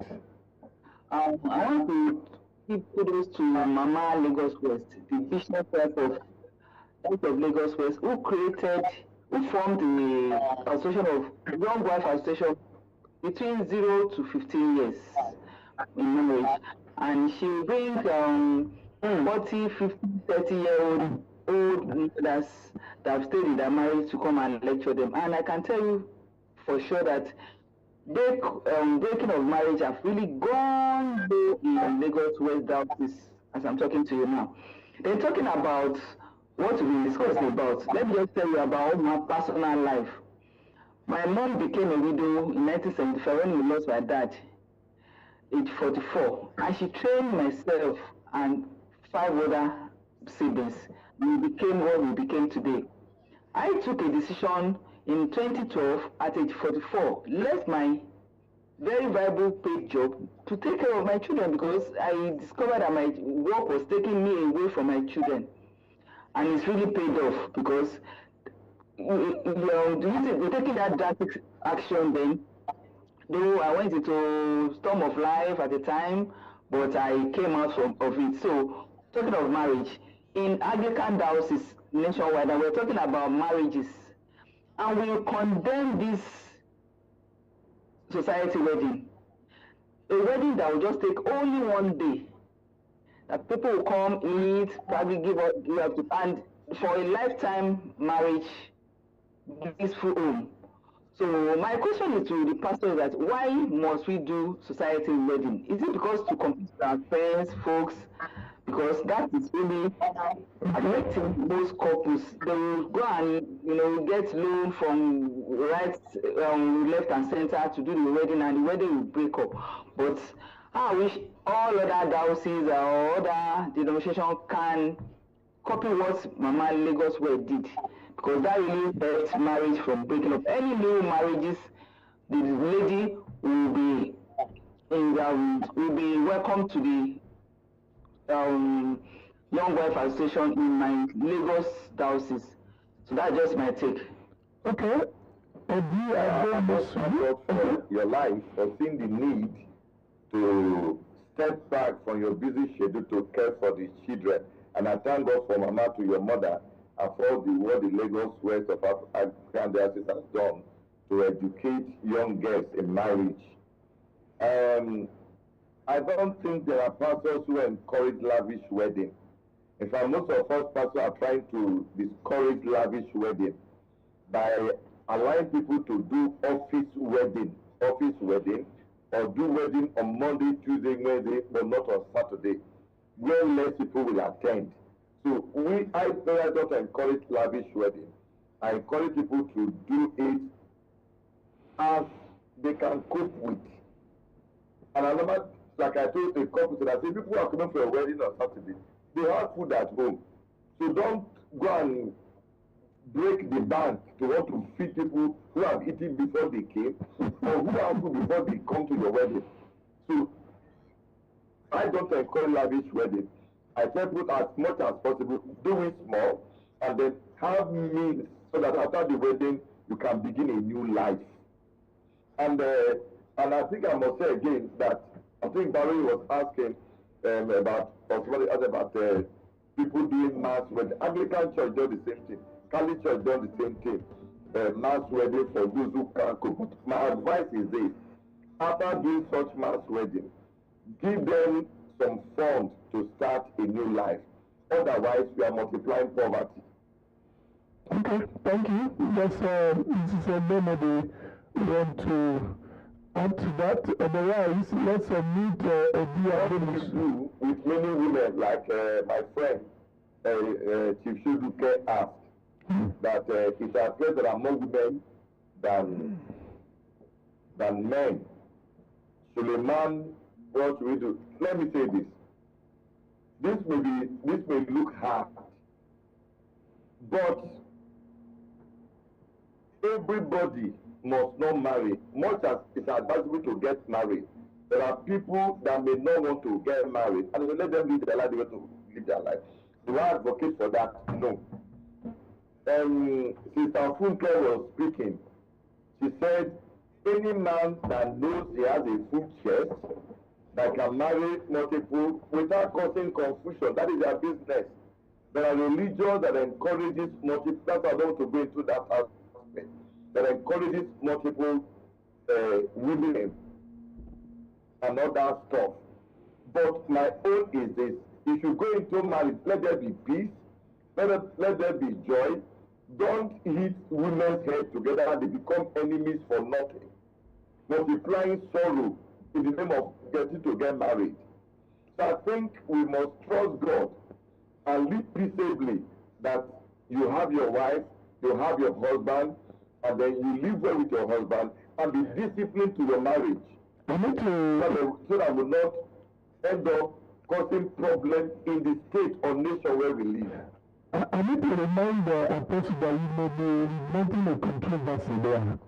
A Christian lady, you want to encourage her. I've lost everybody. A Christian lady, you want to encourage her not to marry. To stay away. Thank you. To stay away, she I think on that. But we need to educate people more. And ladies should not be afraid of getting a wife, of getting a husband. It is fear that makes many to panic.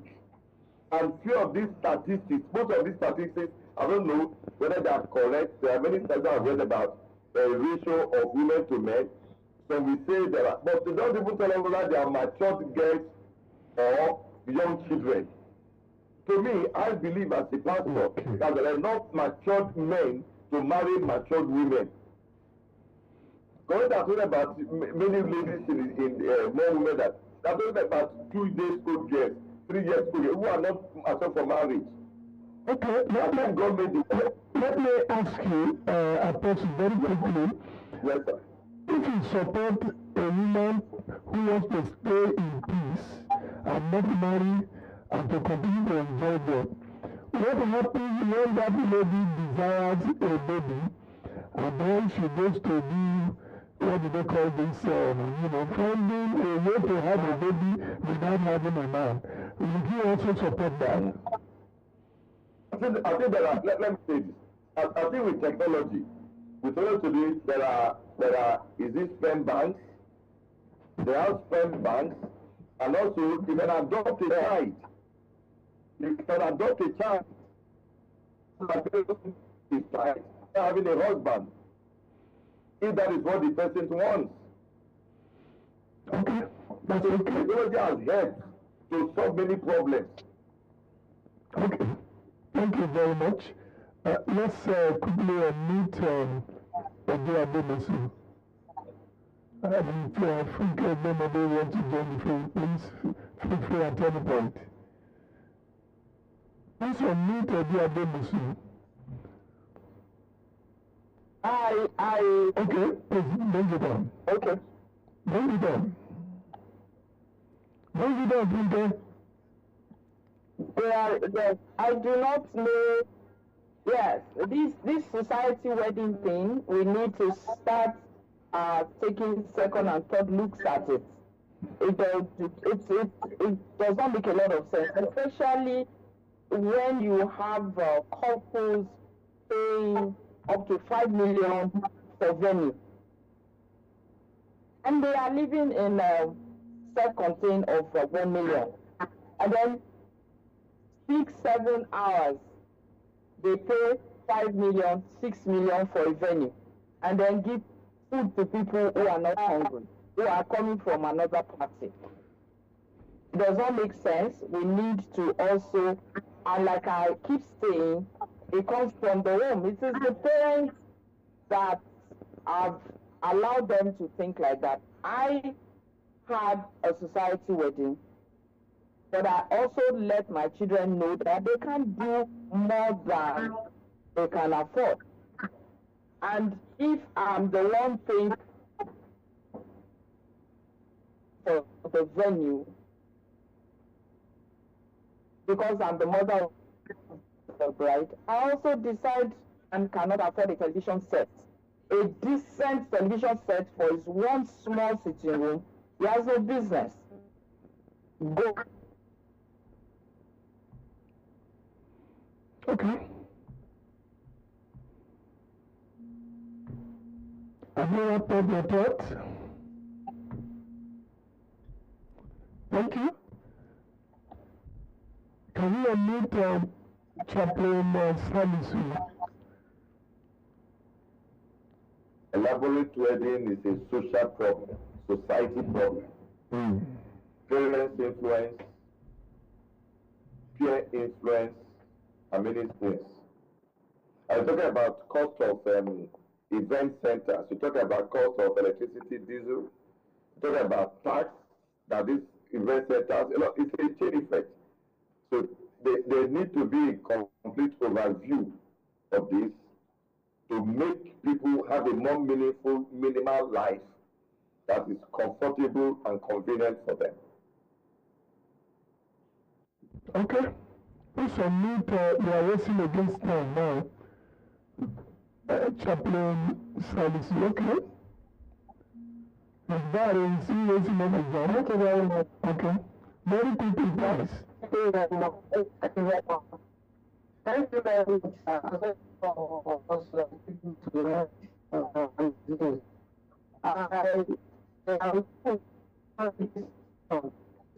my own perspective of the family. I know the in-laws, the couples, they are coming from different backgrounds. There are some situations that the marriages are being destroyed by in-laws. I just look forward to a time that whereby the couples were undergoing marriage counseling, that both in-laws from both sides will always be called up to show up for counseling as in-laws so that they can let the marriage work.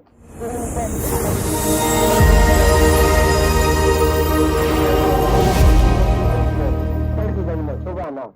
Thank you. Well, let's take that and then we now come back to FUNKE. Yes, thank you very much. Actually, today's topic is very controversial. So I have to get that point. Which of them, the one by the person speaking, we are coming back to you for the wrap-up. Darren, please go on. The last speaker, I didn't quite get it. I was talking about interference. Let's listen to borrowing. Okay, thank you. So like I was saying, that today's topic is very. Interference still comes back to parenting. Yeah, okay. That is why I've told us that you are just not doing well. Okay. Darren, let's continue your line of thought. Unhappy mothers okay.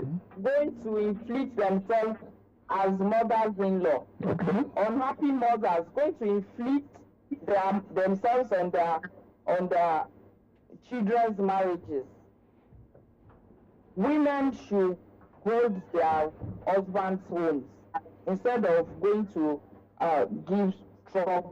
make trouble in their sons or their daughters. The issue of a mother. They are part of the parents not doing their jobs. Okay. Raise your boys well, raise your girls well, and then all will be well. Let me ask you this, Funke. I have children, maybe they are abroad, and they just have maybe a set of twins. You know, they need the parents to come. What should they between me and my wife? The question is for you, Funke. Return together. My father and my mother came together when I had my first child. They came together and left together. Go and stay with your marriage. Let them rise and fall on their own. Don't turn your father into a widower while his wife is still alive. I do not sanction that. You can't make a maid of your mother. If you can't afford a nanny, say so. We will look for one for you. It's 9 months. The pregnancy is 9 months. You have 9 months to look for a nanny. Don't go and inflict yourself on other people's marriages. Stay with your husbands. You still have, Kabiyesi will still take his time, normal time. That will still take like 6-7 minutes. But let's get that and conclude your thoughts. Yes, thank you very much. What I'm trying to say is that this topic is very crucial. So I have some guys around me here in Canada who was asking, help us to ask questions. So let me quickly answer those questions.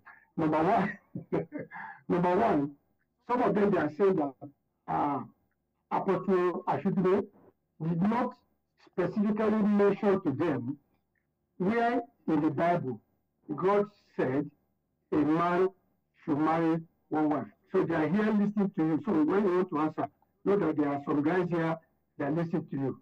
And secondly, they are saying that what happens to our great grandparents who have married 2 or 3 wives in the past before they brought Christianity?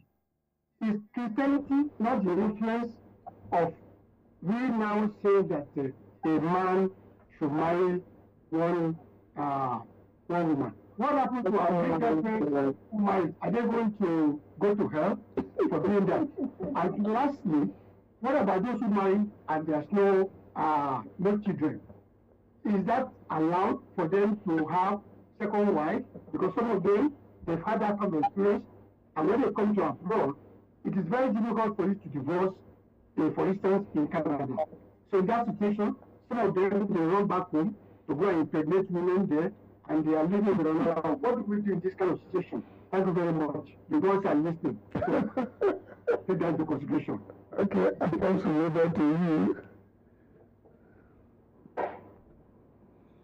Well, there are many scriptures that, if you look at Genesis chapter 2, verse 17, that was, he said, God said, it's not good for a man to build it. I will make him a help meet for it. He may say helps.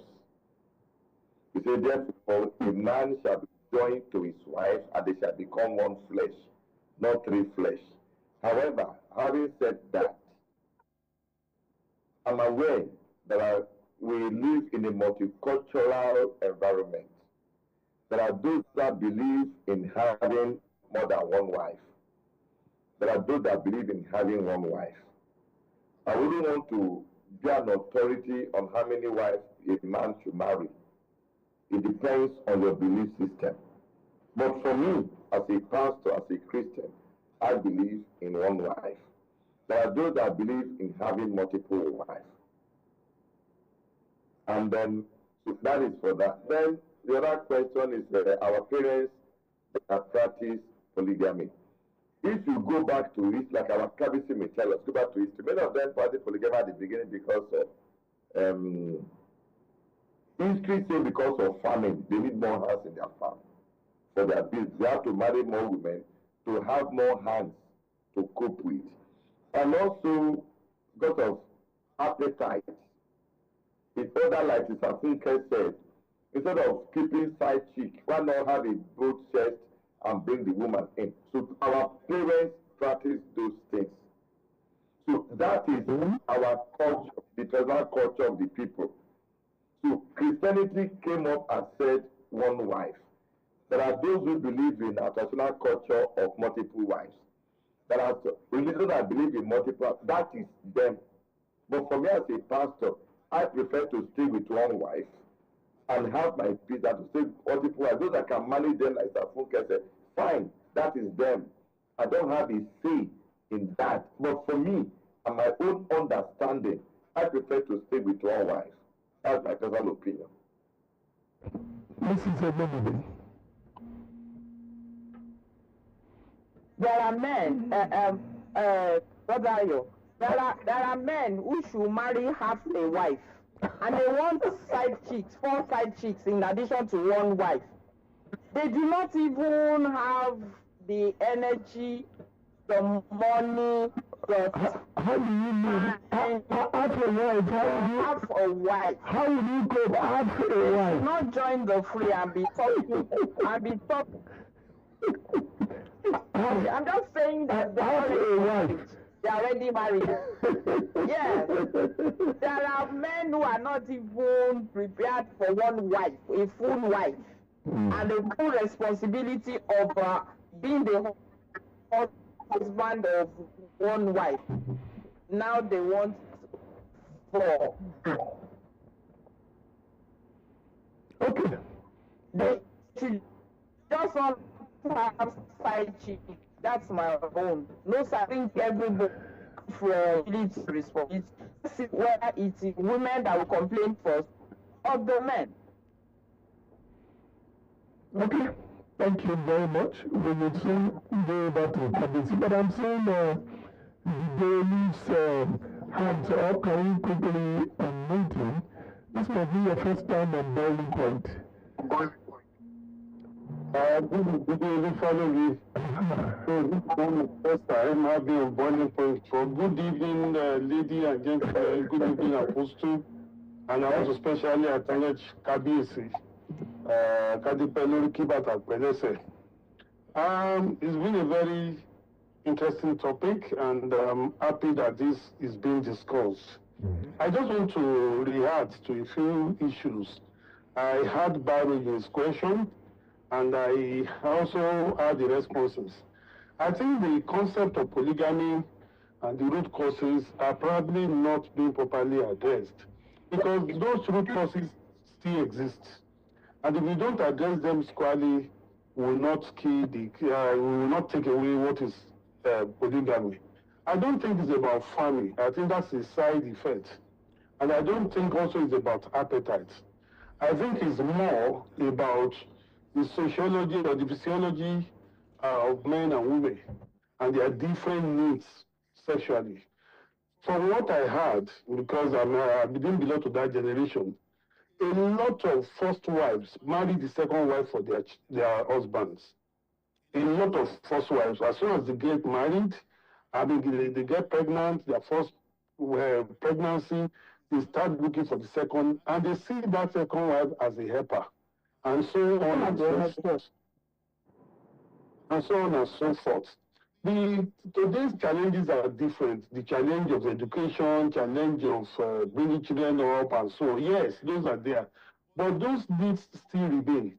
And the women are not much different cycles. So I don't think we should just wish it away. We should actually look at it as, this is a challenge. How do we orientate people to change that challenge? The second part of it, which I had put in up as chart before, is the fact that Look at the society today. There are a lot of old spinsters. There are a lot of divorcees. There are a lot of widows. They're there.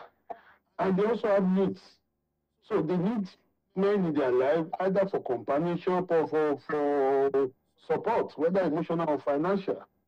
These are the reality. Who is catering to those people? Who is helping them to stay on their feet? So some men take over that role. With single ladies out there, and that's not what I'm talking about now. I'm speaking more to the realities that surround us in terms of the society. And the fact that the society has actually neglected a lot of category of women. Nobody's catering to them. And those challenges are there. So I find it, and that's on that. For me, that's on that. I also mentioned the issue of parental guidance, which I really love the Apostle and Mrs. EGBEMODF both emphasized on. The reality is that, and I think we must emphasize it, we have to prepare our young ones now for relationships, for marriage, and even for sexual understanding, more deliberately than ever. They are global kids. As they sit in your sitting room, they are talking to somebody in Canada, they are watching what is happening in Russia, they are looking at somebody in Estonia with different values, different culture, different anything. So we cannot just think that we leave them to their whims and caprices. There must be deliberate. Mistakes have been made, but moving forward, we must find a way to deliberately reorientate, speak to these kids when they are small and begin to guide them. Otherwise, others will guide them for us. Once again, thank you very much for the good job you are doing. Really, the one I call is excellency. Okay? If there are no wrap-up thoughts, I'm going to Matthew Kabesi to close the session, but I can see Apostle is trying to... Apostle, your wrap-up thoughts? Yes, I think AYO gave a very good comment, and it's beautiful, and I believe Kabesi will wrap it up because of the time. But yes, the issue of marriage, there are lots to discuss on marriage. In terms of counseling the young generation, counseling parents to groom their daughters for marriage, and to prepare their sons also for marriage, to give a proper understanding. And we keep saying it, our African culture prepares us better for marriage than the Western culture we are copying. The social media has not helped much. Nollywood, Bollywood, Hollywood have not helped much. People want to copy those things they see, assuming it is real. And that has led to a lot of divorces. So by the time you look at what you watch in Nollywood or Hollywood, and your husband is not behaving so, you want to say it's not romantic. How many of things coming? Then the issue of forgiveness in marriage, being able to reconcile issues, instead of deciding to go apart. Those things have to be more taught, both in our schools, in our religious bodies. People should endure. They should learn patience one for another. They should show understanding and maturity. Children should not go into marriage. Let mature people go into marriage, where they can endure and make compromises for one another to ensure the marriage is built and children are raised in the right atmosphere, where they will learn good culture, when I mean culture of life and marriage. So I think a lot has to be done, and people have to be more counseled, and there's a lot to be said about marriage, but I believe our KBC, with wealth of experience, and we'll wrap it up for us. Thank you very much, Apostle. EGBEMODF, your wrap-up thoughts? Today is one day technology failed some of us, but we will keep trying. In the absence of FUNKE, are you back? Please say your final thoughts. Good. Bring up your final thoughts. Yes, I'm back. Marriage is a journey. Marriage is a journey. It's not a destination that you arrive at the wedding day. Marriage is for the strong. It is not about romance. It's not just about flowers. Those ones are just things, they're just accessories. You must be strong. It's a marathon. If you're not built for the long journey, don't bother. Forgive your partner, don't bother. I do not condone cheating in marriage, but if you leave your husband or you leave your wife because of cheating, I hope you are going to be celibate for the rest of your lives, because it's either you are going to be the one they'll be cheating with or you'll be cheating somebody. Marriage has too many ingredients, and love is not enough. Parents, let's do better. Thank you very much. The last part of what you have said, you have spoken like a professional. Your partner is that issue, don't bother with marriage. Okay, thank you very much. Can you open the session? And he's going to close the session. He started by giving us some Those are my closing thoughts. I hope I was able to. Oh, sure. We'll see the rest in the papers. Thank you so much. Kabezi, thank you. So thank you very much, Pastor. It's been a really interesting session today. I must sincerely thank our participants, especially our lead discussants, Apostle ACHUDUME. I thank you very much. We appreciate your very practical point of view.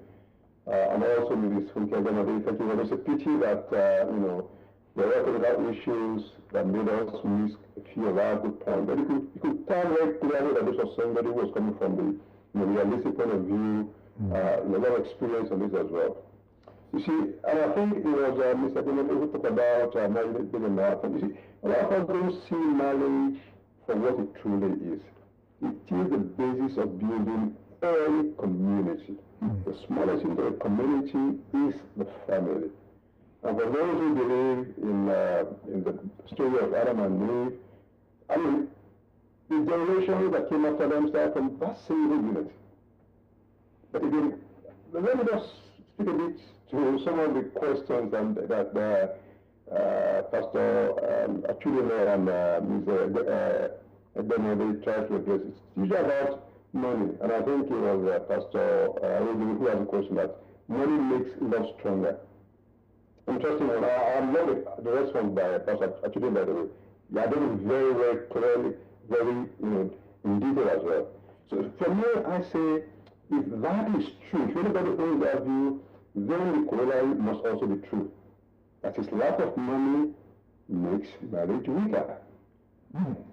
That provides a viewpoint on what should be the place of money in any marriage, or anything that's ephemeral. And that is the question of what is poverty, what is wealth. You see people who live on modest wages, families who live on, minimum wage, no more than $200,000, and they are happy. They build a solid family. And you see a lot of people who, earn about $1 million per month, even where they are billionaires, who don't even have a proper home. So how do you place that? You see, when you talk about wealth or rich, it's a thing of the mind. You have people who are multi-millionaires or billionaires, but who are poor. And it's actually a thing of the mind. And those who are contented, like Pastor ACHUDUME rightly said, they're the ones who are totally, who are totally rich. Whatever they have, they're contented, and they can build a family around that, and they're happy. So, and there's also the issue about side chick. Again, I like the way Mr. EGBEMODF addressed that question. So, but my point of view on that is this.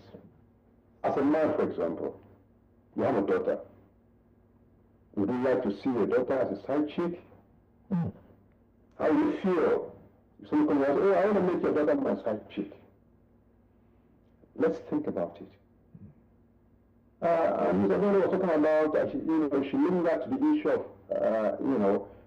men who want to have side chicks just to, and please, If you only have additional women, bring them in. Question is, do you have the capacity? The capacity is all about men.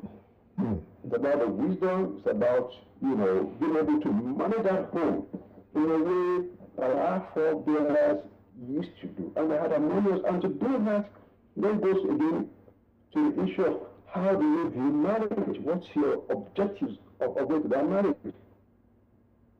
And like Mr. Bonner said, men is not forever, to be honest with you. There are some men who don't have the capacity to even have their own life. They don't have what it takes to maintain their life.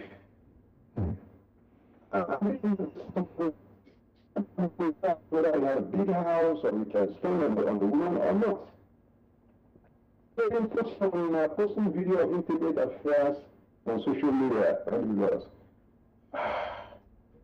It's simply a reflection of the society we live in today. How degenerate it has become. I hear there are some countries where they are even trying to legalize,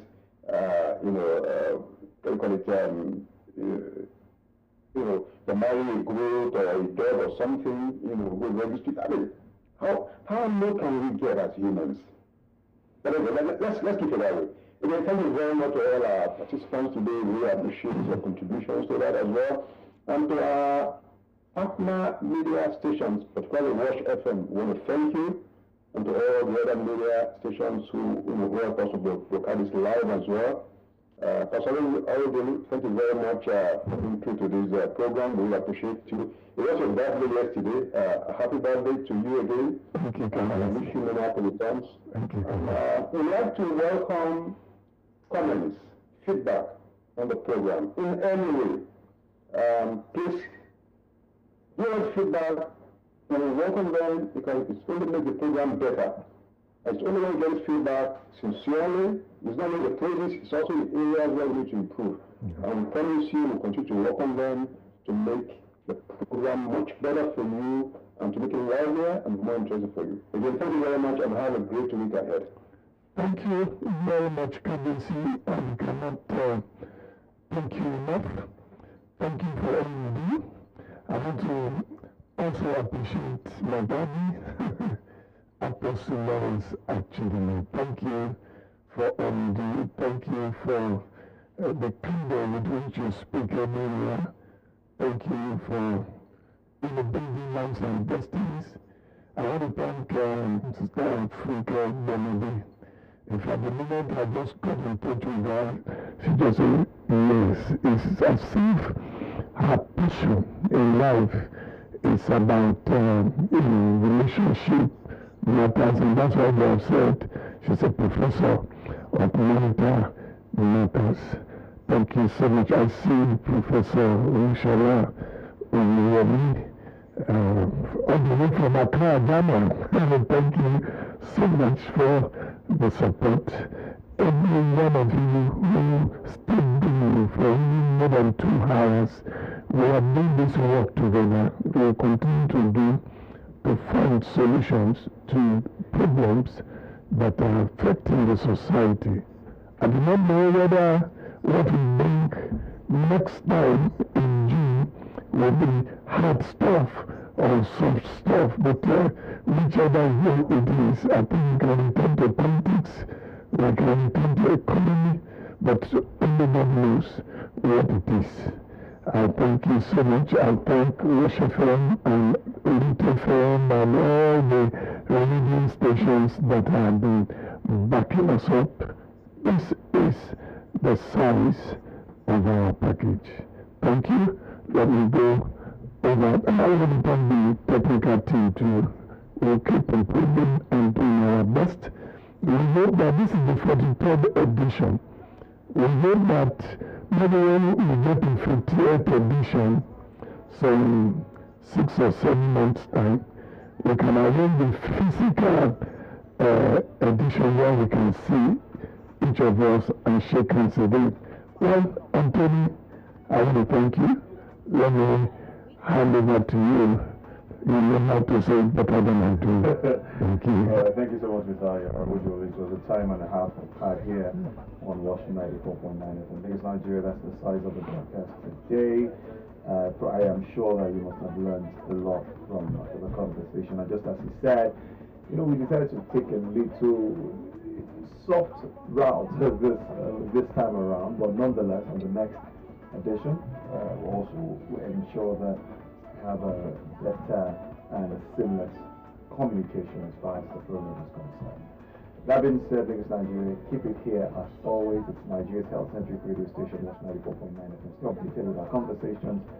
It's at Wash 949 on all social media platforms. It's at Wash 949. And as well, you can do so by listening. You can listen live. Our website is www.wash949fm.com.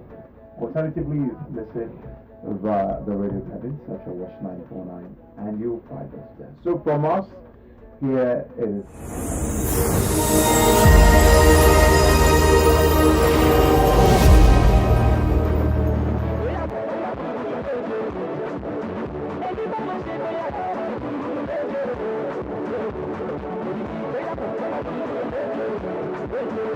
Sorry,